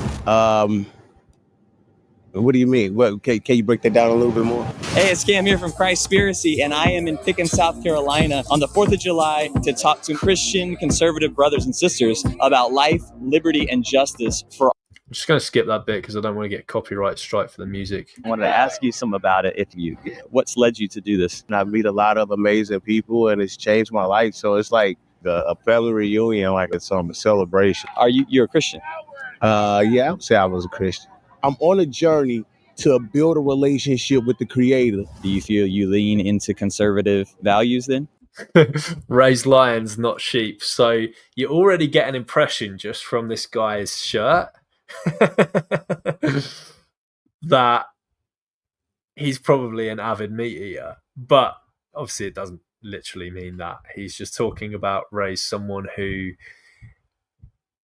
is not a follower, which ties into veganism. Absolutely. Okay. Do you agree in life, liberty, and justice for all? Absolutely. What about for animals? I respect everything. Whenever I'm in any kind of doubt, what I actually do is I look to nature. Nature is the judge of all things. There's one thing that man can't conquer, and that's nature. When you start to break down the human mind, we're supposed to be one of the most intelligent species on the planet, but yet we're the only ones that pay to live. We've got a great super chat in here from Aditya. He donates 600 rupees. Thank you so much for that, Aditya. He says, which would you rather eat forever? Traditional British or Indian British food? Which is easier to veganize? Oh, definitely Indian British food. It's my favorite. Yeah, I love an Indian restaurant meal here in the UK. I absolutely love Indian food or British Indian food, whatever you want to call it. I do love my traditional British dishes as well, but I think Indian food is just the best in the world for flavor. So very, very easy for me. Which is easier to veganize? Either of them here. We have such good options for stuff in the UK as well for like the plant-based meats. So you could make like fish and chips. I found quite hard to make actually. I'm not too good at making tofu fish and chips, but I've made some fantastic British meals. Like I made suet pudding like a while back, like with this. It's like this beef with gravy and like this lovely spongy kind of thing. That was incredible. I made a curry the other night. I think I've used like the little prawns and stuff that you can get, the vegan plant-based prawns. So yeah, both are easy to veganize. In the UK, we have really good vegan options here for the plant-based meats and all that kind of stuff. Live on it. We're the most unnatural creatures on this planet. Do you think Jesus ate animals? I don't know. I wasn't there. I don't know. That's a fair answer. Yeah, I mean, I think most of the time when you don't know, you should just say you don't know instead of trying to make something up. I don't. But when you start to break down the human nature and the way that the human body is set up, if we were supposed to be eating meat like that, we would have had claws like wild animals. We would have fangs and much more powerful force. We would probably be able to run a little bit faster to be able to catch our prey. So no, we're not supposed to be eating meat. Actually, that's funny you say that because I just went vegetarian a few weeks ago. Oh, you did? Okay. I'm cutting out dairy too. It's very hard to get rid of dairy, but I'm cutting dairy out. We're the only species that drinks another mammal's milk. That's crazy. With all the mucus that it creates, we just got to get away from these things that bring us dis-ease, which is disease. I mean, you're talking about an animal with a spirit. So when you're eating that flesh, that's where they get all these blood sacrifices. You're eating the blood of another animal, which contains all these impurities and all these soul ties. Like, okay, you take a cow and you put that cow in captivity, and then that cow has a baby. When you take that calf away from that cow is sad. That cow is depressed. And all that seeps into the meat. It seeps into the bloodstream. You got rotten flesh sitting in your body, sitting in your stomach. You are what you eat. Preach, brother. Preach. I hear you. So do you think there is a spiritual way to kill an animal? Or even more specifically, what would Jesus do when it comes to killing an animal? That's a funny question because, I mean, Jesus was Jesus. I don't think that he would be out killing animals and stuff like that. I mean, actually, when you think about it, you got the turtle. That's the longest living animal on the planet. That's a vegetarian. The gorilla is the strongest land animal. That's a vegetarian. The elephant is the largest land animal. That's a vegetarian. When Jesus went into the temple, he called the temple a den of thieves. You might have heard that statement before, but the actual Hebrew, he's quoting Jeremiah, the prophet. And Jeremiah said, you've made the temple a den of thieves, By the way, if there's anyone here who hasn't seen Christspiracy, please watch it. You'll be blown away. It is an incredible documentary. I'm atheist as hell. I'm not a Christian. But wow, it will make you interested in Jesus and Christianity. I'm not talking about from, converting to the religion, that kind of perspective, but when those guys in that documentary expose the truth about Jesus and the stuff about from an animal rights perspective, you'll be blown away. And it's so well produced. It's a beautifully produced documentary and amazing music and cinematography and art throughout it. Absolutely loved it. 500 more years before Christ. And when he quotes Jeremiah, the Hebrew there, that because, you know, Jesus read the Hebrew Bible, and the Hebrew isn't den of people who steal things. The word is piritz. Piritz. Yeah, so that's interesting. Yes, I never realized that. That's a kind of aha moment. Which is den of and the only thing being in the temple were animals. It wasn't. Why are so many YouTubers doing this thing where they like go boop for like words just like murder and stuff? Is it really like, is it just that you won't get monetized or something like that? I mean, I just find it a bit weird that so many people are doing this on YouTube. It's just like, does it make that much of a difference? I'm saying all this shit throughout all my streams. I don't give a shit. And people. I'm telling you. Oh, yeah. So this is what we're about. Make Christians vegan again. I love it. I love it.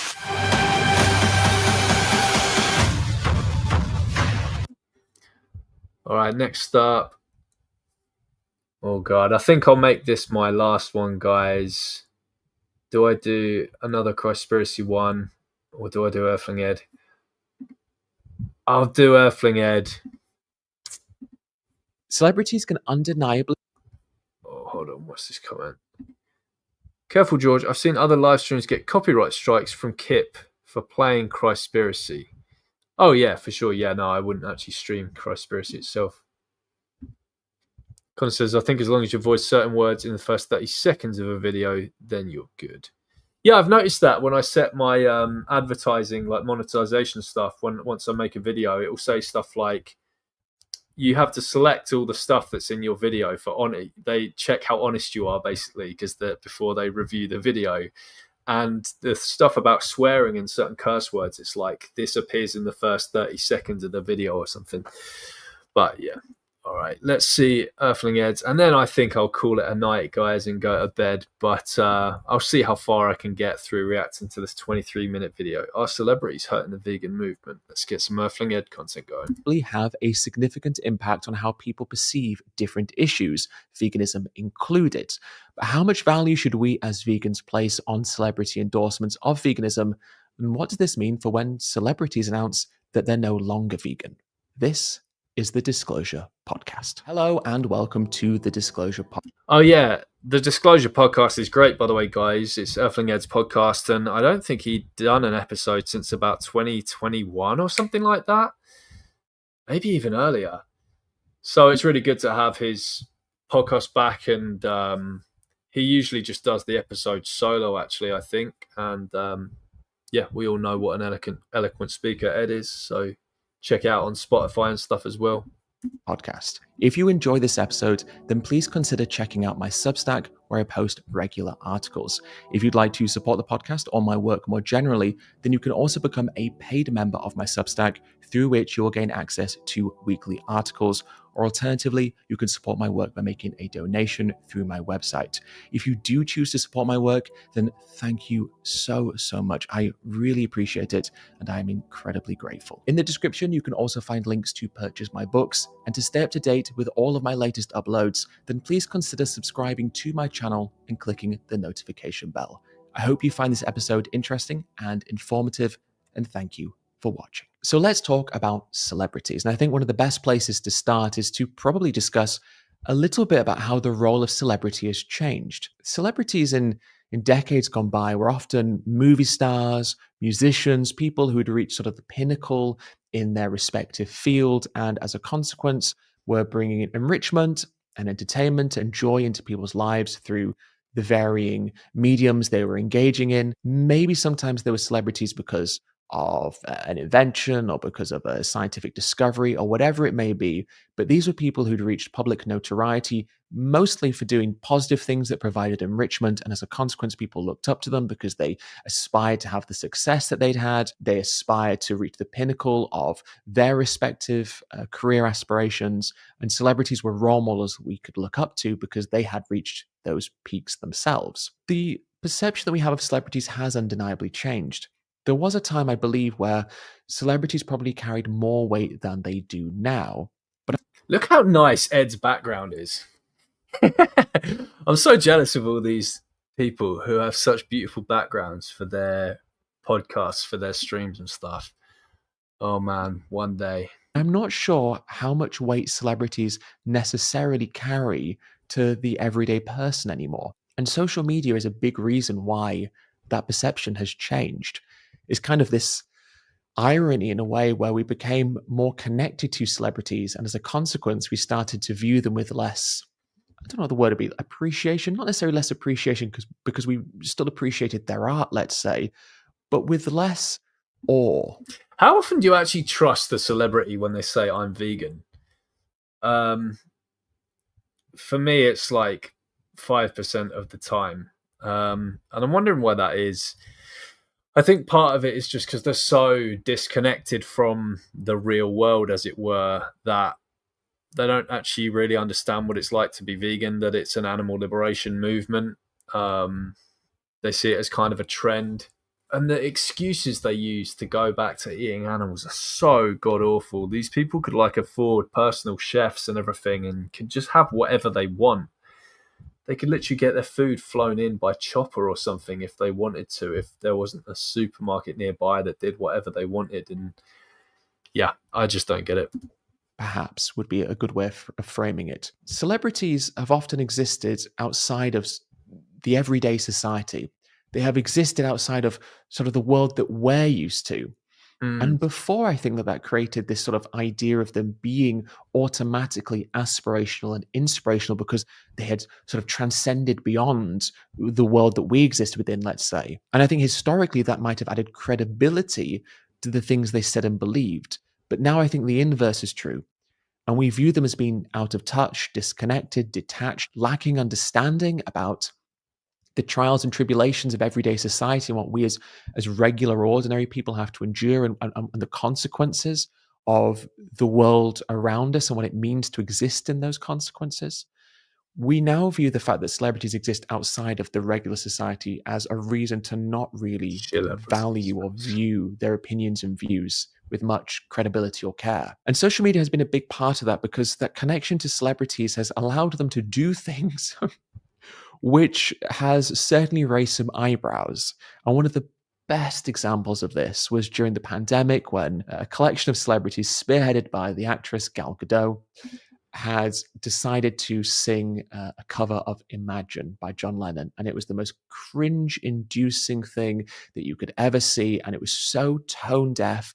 And it just really spoke to how detached these people were from the everyday experiences of people during that time. The idea that celebrities were going to unify us all by singing this song by John Lennon, and it was going to bring us together and kind of reinforce that we're all in this together. But these people are living in their mansions and have everything very comfortable for them. It just really rubbed us all up the wrong way, as well as being super cringy. And I remember during the pandemic, there was this video, I think, of Madonna talking. This video is a bit slow for my liking, and I haven't got much time left before I go to bed. So let's go to this Joey Carbstrong video. Because this sounds good, from 2 months ago. It's called Pigeon Kicking Punk Instantly Regrets It, Learns Valuable Lesson. Oh my god, what a title. Okay. Sure guys, we'll end on a Joey vid instead, just because that Ed one's a bit of a slow burner.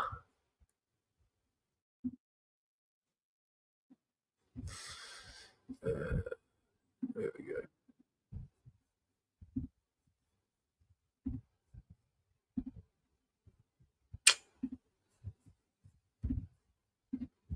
All right, Joey Carbstrong, outreach vid here. Pigeon kicking punk, instantly regrets it, learns valuable lesson. You hate pigeons? Yes, I just kick them. You kick pigeons? Yes. Why don't you try to give it a go? Yeah, just see what happens. He goes around kicking pigeons. No, it's a public, you can move. How are kids ever going to learn when the teacher starts laughing at animal cruelty?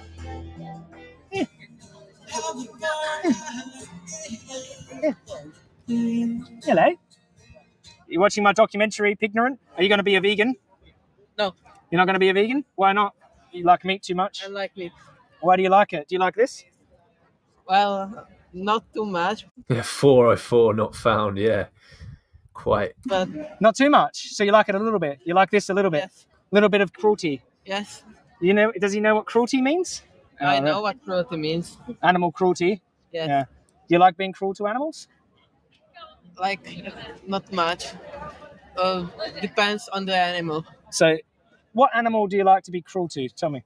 Pigeons. You like to be cruel to pigeons? Yes. Okay. I don't like pigeons. You don't like I hate pigeons? them. You hate pigeons? Yes. Okay. So what do you do to pigeons? Like sometimes I just kick them. You kick pigeons? Yes. Okay. Have you kicked any pigeons here in the UK yet? Well, not Not yet. Okay. So if you've seen a pigeon, would you kick them?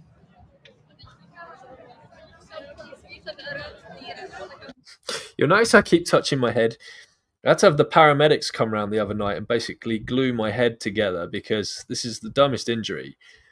We have these big, like, swinging open windows that open, like, inwards in our house. And one was, like, above me on the sofa. And I jumped up off the sofa to do the dishes. And the corner of this big, hard window that has, like, this sharp metal bit just on the inside of it, I just went crack, as hard as you can imagine on there, like collapsed onto my front. Like blood just pouring down my face. Had like this cut in my head that looked like the Mercedes logo. It was really weird. And the Rachel was obviously panicked and dialed 999 to get the paramedics over. We had to like hold this paper towel on my head, blood pissing all over it.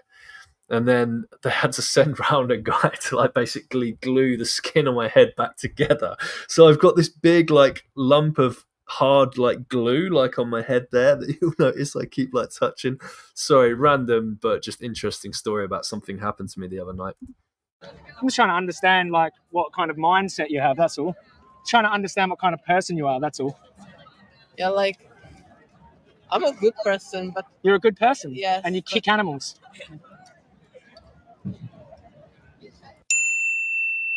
It's just the pigeons. I don't know why, but would you like it if someone kicked you? No, but you wouldn't. Just in the head. I don't know why, but I just hate them. You just hate them. Okay. And if someone hated you, would it be okay to kick you in the face? Well, no, it's just a question. They kicked me already. Yes or no? Just a yes or no. Yes. It's okay to kick you in the face. Yes. Okay. If someone hates me. Why don't you try to give it a go and see what happens? Why don't you try to give it a go and see what happens? They just fly away. Yeah, just see what happens. I don't want to see it. You don't want to see what happens? No. Are you scared? Not right now. No, You're scared to kick a pigeon? I'm not scared, but yeah. That's okay. That's okay. No, you know, like we protect animals. You know that, right? Yes. Yeah. So yeah, we protect them from scum, like animal abusing scum. Yeah. That people that people that torment little animals who can't help themselves. Man, Joey's not fucking around here with this kid. He's oh my god, he's not speaking to this young lad in the kind of this is a young person kind of way. He's really not mincing his words here. Don't know what people think about that. Open to feedback, obviously. Yeah, they're bad people. Yeah. Yeah, they're bad people. If you kick animals that can't help themselves, you're a bad person. Yeah. That doesn't make you a good person. It makes you a bad person. I know. Yeah. Like sometimes. It's true, though. Yeah. Sometimes I give them food. Why don't you tell everyone else how you like kicking pigeons? Oh, I don't really like it. Should I tell everyone? This guy here likes kicking animals who can't help themselves. Does that feel good? Do you like that? No. Are you embarrassed? No. You should be proud that you're an animal abuser. You know, a little pigeon can't help them. They can't defend themselves. That's an uncomfortable watch, but I don't know if it's in a good way or a bad way. Is this kid too young to be shamed kind of publicly by Joey about that? Let me know what you think. I think the kid, he might grow up to be a good kid. But Lewis McGill, Joey was about to break his vows against violence. Yeah, it's maybe not the way that I would talk to a younger kid. I'd still tell them the truth and still tell them it was bad. But actually, on the other hand, it's kind of how good parenting works as well, that you might do that. You might say, you might kind of show them up in front of others and say, do you feel good that this is what you do kind of thing? From you. I know. Do you know that? Does it make you feel like a tough guy? No. Okay. Yeah. I gotta go, sorry. Is this your teacher? Yes. This is your teacher? What's his student's name here? Yes. What's his name? Patrick. You know, Patrick likes to go around kicking animals, he told us. Oh my God. He likes kicking. You think it's funny? You know, it's a crime to kick wildlife in the UK. The funny thing is that they can understand well. So no, he understands. He understood. No, you know, it's a crime to kick pigeons in this country. You think it's... Are you okay? What's your name? What's your name? You're not even going to educate us. This is a public sidewalk. He goes around kicking pigeons. No. For anyone wondering where Joey is, that's Leicester Square in London. And yeah, it's a school trip of foreign kids, obviously, that's walking through there. It's a very, very heavy tourist area, and it's great for doing demos. Though you do get a lot of people there, though, who won't speak English. They'll go past and you're trying to talk to them, and like you have to speak super, super, super slow, or they just don't understand you. But it's huge foot traffic there. It's where we used to do our AV demos back in the day when I was the AV London organizer. No, it's a public. You can leave. Yeah. I would like to know his name. What's your name? Patrick. Yeah, Patrick. Okay. Patrick's an animal abuser, and his teacher won't even call him out. He goes around kicking. Has Joey gone too far here by putting up a kid, like a teenager, online and kind of shaming him on like a major YouTube channel? Look, both me and Aditya in the comments, Soithius, we make videos. We make videos for Rafaela, her English content, the militant vegan, Die Militante Veganerin. And there's quite strict laws in Germany over things like, you know, people can sue your ass basically for if you like represent them in a bad way in a street outreach conversation, or if they represent themselves in a bad way in a street outreach conversation. So in Germany, the activists are quite hot on like blurring people's faces. Now, while we don't need to do this in the UK, you're kind of just allowed to do this. I'm wondering if he should have blurred the kid's face here. Just my opinion. Kicking pigeons, this kid, and his teacher won't even do anything about it. Wow. Unless the kid has an amazing turnaround in the end and it has some kind of beautiful ending, but I don't know. So he does criminal animal abuse, this kid. He goes around kicking. Wow. Wow. He likes kicking animals, apparently. Yeah. He's an animal abuser and his teacher's okay with it. She won't do anything. She won't tell him off, nothing. She's like, no. Yeah, but weren't you as a kid, Joey? Wasn't I? Like, I remember doing shit that I regret. I remember I went fishing and used to, you know, I remember clubbing trout over the head with this thing they called a priest to like kill them. Like my dad, I'd go fishing with my dad, and trout fishermen, they have this wooden mallet called a priest. And I remember getting the trout and holding them like that and smacking them over the head, bludgeoning them to death. It's obviously horrible to look back on. I literally have nightmares about it. I literally have nightmares about going fishing and stuff. That's how crazy it was. But I don't know maybe I'd have even done something stupid like kicked a pigeon or something. I don't know. It's fine. She started laughing. His teacher started laughing. Thinks it's funny. Anyone else think animal cruelty is funny? Being cruel to animals is funny? No? With a teacher like that, how are kids ever going to learn to be kind to animals when the teacher starts laughing at animal cruelty? I think it's funny too. It's funny too, eh? By the way, guys, in the comments, I could maybe squeeze one more video in to react to. If you have like a suggestion of someone whose YouTube to cover after this, maybe drop a suggestion there. Make sure it's a video that's like maximum like 10 minutes long, and I'll see if I have the energy to squeeze in one more after this Joey video because it's quite short. Don't worry, I don't get embarrassed, man. I don't get embarrassed. I would be embarrassed if I was kicking little animals, though. It's wrong. Hope you all learned something today. It's an educational trip. It's education. Be kind to animals. Don't kick them. Patrick? See you, Patrick? Do you remember that? You remember that conversation, won't you? I've taught you to be nice to animals, haven't we? Yummy. Is that yummy, is it? Yeah. You an animal abuser too? You want to grow up to be one? Yeah. People who torture animals are bad people. And he thinks it's funny. You think it's funny? You don't think it's. You don't agree with this dude? Yeah, kids are little punks. I'm not going to lie. Like we are. There's this myth that goes around among vegans that kids are amazing and they're so open to information. And I love when I'm doing a demo and I see a group of young people, teenagers. It's great. No, I think most of the time they're little shits. To be honest, I don't think they're a good target audience at all. I think kids are just little punks when it comes to animals. There are some who are really receptive, and it's beautiful to see. But there's plenty of old people, middle-aged people, people in their 20s, 30s, 40s who are like that. So I haven't particularly noticed, actually. It depends where it is. Like, I think universities seem really open when I've done like vegan events at like universities. Students are tend to be a gold mine. Like, like university students between the ages of like 18, 22 kind of thing. Those I've found are a receptive audience. Probably not in the States where you have these insane woke clown college campuses where they'll like chase you off the campus because you're infringing on indigenous rights or you're white privileged or whatever for telling students that they should not eat animals. But yeah. Hey, all right, little animal abusers, mate. Hey, there's my homies there. It's all right, guys. Don't worry, man. I'll protect you, mate. Don't worry. Stay near me. That guy there, he agreed with me when I was telling that kid. Every single one who's been on the streets has come up so far today and showed an empathic response to the animals. And isn't that interesting? Those who don't have privilege, who are underprivileged, tend to empathize more with animals who are going through that.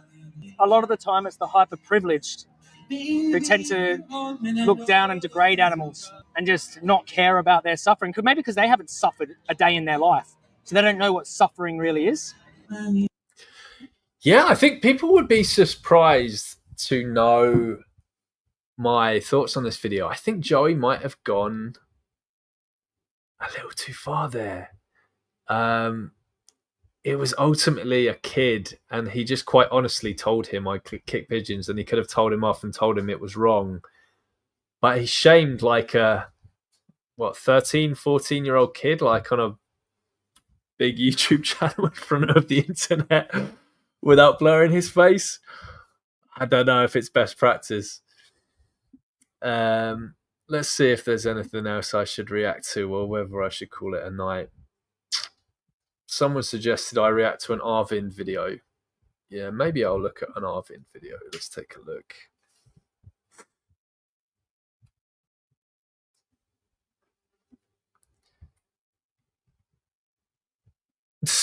He gets the most ridiculous arguments in his classroom lectures. Let's see this one.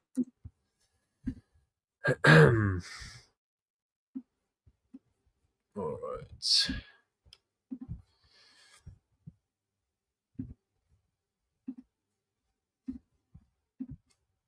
Arvind's a fantastic activist, by the way, guys. Please subscribe to his channel if you haven't subscribed. Disclaimer to everyone. He's probably the most well-known animal rights activist for being an animal rights activist, like in India, as in I'm not talking about like celebrity vegan, any of that bullshit. I'm talking about like actual animal rights activist.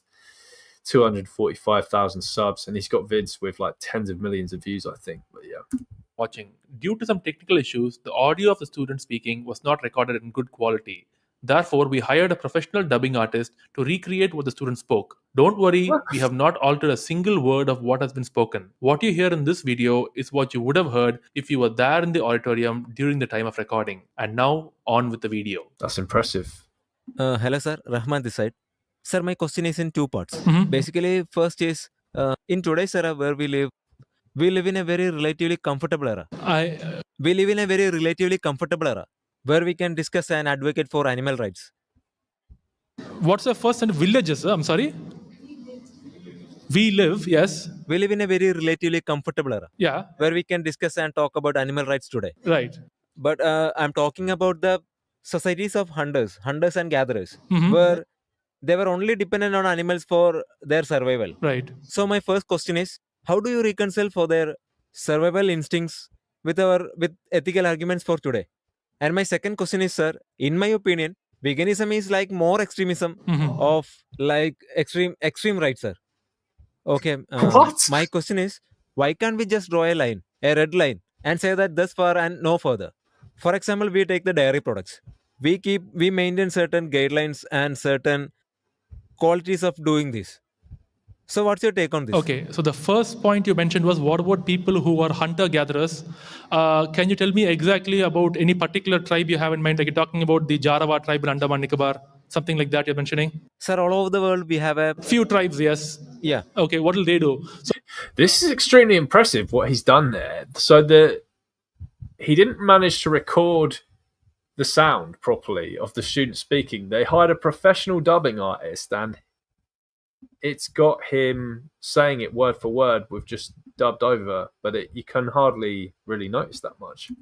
So first of all, if someone's living in a tribe, obviously I don't go and give my lectures to people who are in tribes. I come to institutions at schools and colleges and lecture there because obviously we first need to talk. This is a shame. We've got people in the comments who can't understand the Indian accents. Interpretive dance. Arvin is great, but I do struggle with the accents.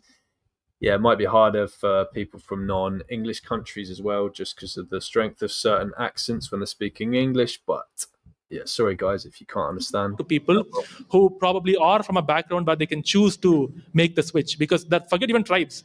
There are many even people who don't even get food once a day in this country. Yeah, go on. Sir, what about the era like 10,000 or a million years ago, where they were dependent only on animals and no plants and everything? Right. There they did not have the convenience to talk about animal rights. So what the fuck does that have to do with anything? Honestly, some of the questions that Arvin gets are just like the bottom of the barrel. Why would someone bring up, what about people living 2,000 years ago? What the hell does that have to do with your situation, dude? And these things. Right. So talking about those times, how do we reconcile for them? For their survival and sins and our ethical arguments for today. Why are we bothered about people from 10,000 years ago? They're not even here right now. Shouldn't we worry about what we modern humans now do with our current rights and privileges? Why should we? My point is, first of all, what is the point of contention you wish to make with bringing up this topic about, say, cavemen from 10,000 years ago in the Ice Age? Like, what do you mean by that? Why do you want to know about them?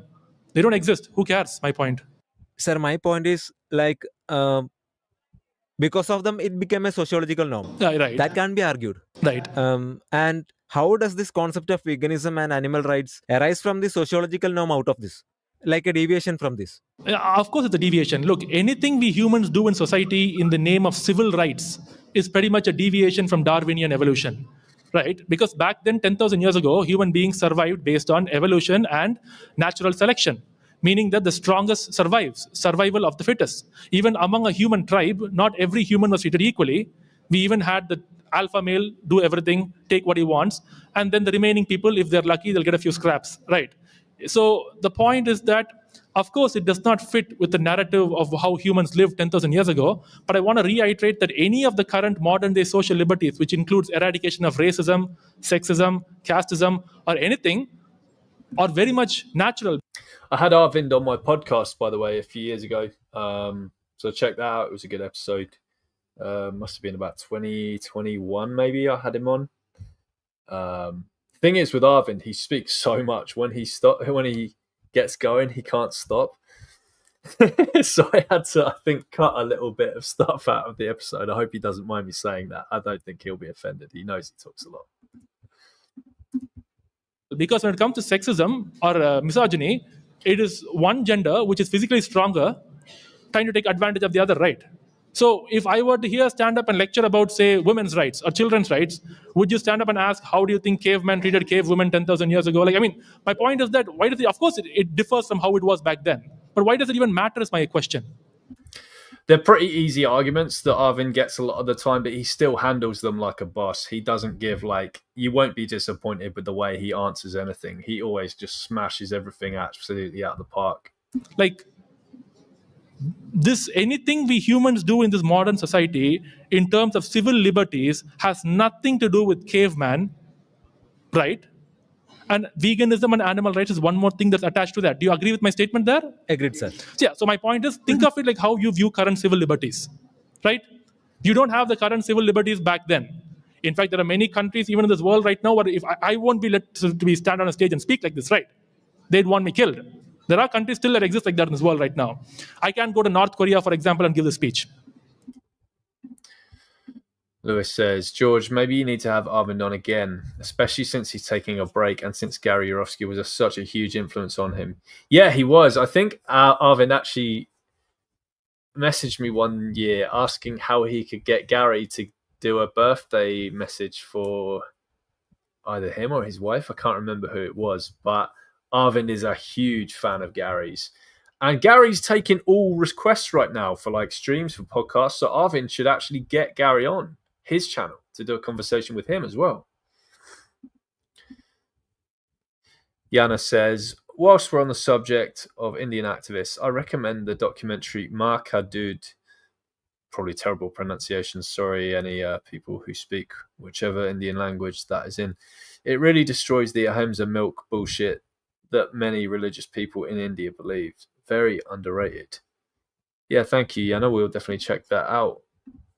They'll kill me. Agreed? Yeah. Yeah. So my point is that right now, anything we do in terms of civil rights, and it has nothing to do with ancient caveman, I'll ask ourselves to not think about what humans did 10,000 years ago, because it's over and the past is the past. Let's think about what we can do in the future. Second question you made was, I forgot. Is veganism more of an extreme life? Okay. Can't you draw a few red lines and say, that's fair enough, no further? Now, you're saying we have to draw a line. Race Lewis says, you and Arvind should switch locations and hand over each other the keys to your channels and mock mimic each other's styles. It would be highly entertaining. You know what? If I was ever in India, I'd love to do these little classroom things that Arvind does, just because some of the questions there just seem so crazy. But the students seem really well behaved and like non-disruptive. It seems like there's really good classroom etiquette there in India amongst those students. But at the same time, the questions are just so ridiculous. I think it would make really good content for my channel as well.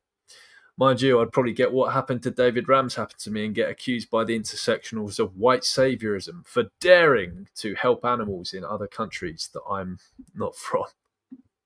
I would like for you to define to me what the stipulations of those are. Like, where do you think this line should be drawn? And based on what reasonings, I would like to hear. For example, sir, the milk we use. The milk we use, and these are natural cycles, sir. Sir, there is a research, lot of research that animal provide for us. And how do we contradict that? Again, you were there during the entire presentation. Why does the student ask some stuff in such weird ways? How do we contradict that? What's he trying? It's such... It's like he's trying... It's pseudo-intellectual crap. He's trying to make really dumb questions sound kind of smart, and he's not actually making any point. Right. I ask you, do animals provide for us, or do we take it from them? Do cows give us milk, or do we steal the milk? Sir, they produce milk. I'm sorry? They produce milk. They produce milk, of course. Every female human in this room also, if she had a child, would produce milk. So? Right. Of course, but for whom? If any female human in this room were to produce milk, for whom would she be producing milk? For whom would she be lactating? Her child. So why does every cow and buffalo on planet Earth lactate? Like you mentioned. I know you get the answer. The thing is that... Yeah, and obviously in India, if you say this to the radical Hindus in particular, you could get some severe shit happen to you, because, again, it's quite blasphemous to challenge the radical Hindus by saying that cow's milk is not for us, because it's an absolute part of their whole life. It's like it's a connection with God, essentially, to drink milk. So it's like this almost impossible task, even to the moderate Hindus, to get them to stop drinking milk. What you're doing is, this is called, and again, I think you guys are law students, so you want to be a lawyer, right? So I think what I'm saying, you will probably understand this even better than most other departments would. You are reiterating the current status quo in which you were born in and saying, why can't the line be drawn right there? Which means that everything that you have witnessed from your birth and what you grew up seeing and what you view as normal, you're saying, let's draw the line there. That's exactly what I am saying in my speech. No, let's take a step back and question every single thing. You are saying, why not take milk from cows? First things first, we have to understand, like I said, any kind of dairy farming, any kind of dairy business is a business. Now, why do people do business? To make a profit, right? So my point to you is that if there is a dairy business happening here, like I mentioned earlier, without making the female animal pregnant, how on earth can I run a dairy business? Is it possible to? No, sir. My question is, when this animal exists in society with me, does her body belong to her or does it belong to me? That's what animal rights is asking. In the current society we live in, we say animals are commodities. That is, they are things that we humans have the right to use in any way we feel fit to make a profit. If you think about it, 300, 400 years ago, if you go to North America, Africans were treated as commodities, slaves. So again, there people are making money, and let's say someone stood up. Let's say we both went back 400 years ago to North America, and we both gave a speech speaking against slavery, and we had people stand up and saying, we have to draw a line somewhere. At the end of the day, I'm a white. That person is not me. Why don't we just draw it here? How about we do it nicely to them? You understand? We look at it always from our perspective. We have to put ourselves in the animal shoes. If someone told 300 years ago, yes, I am a slave master, but I put them in a golden cage. I make sure they eat 3 times a day. I love my slave. I never beat them. I'm a good slave master. That's not the point.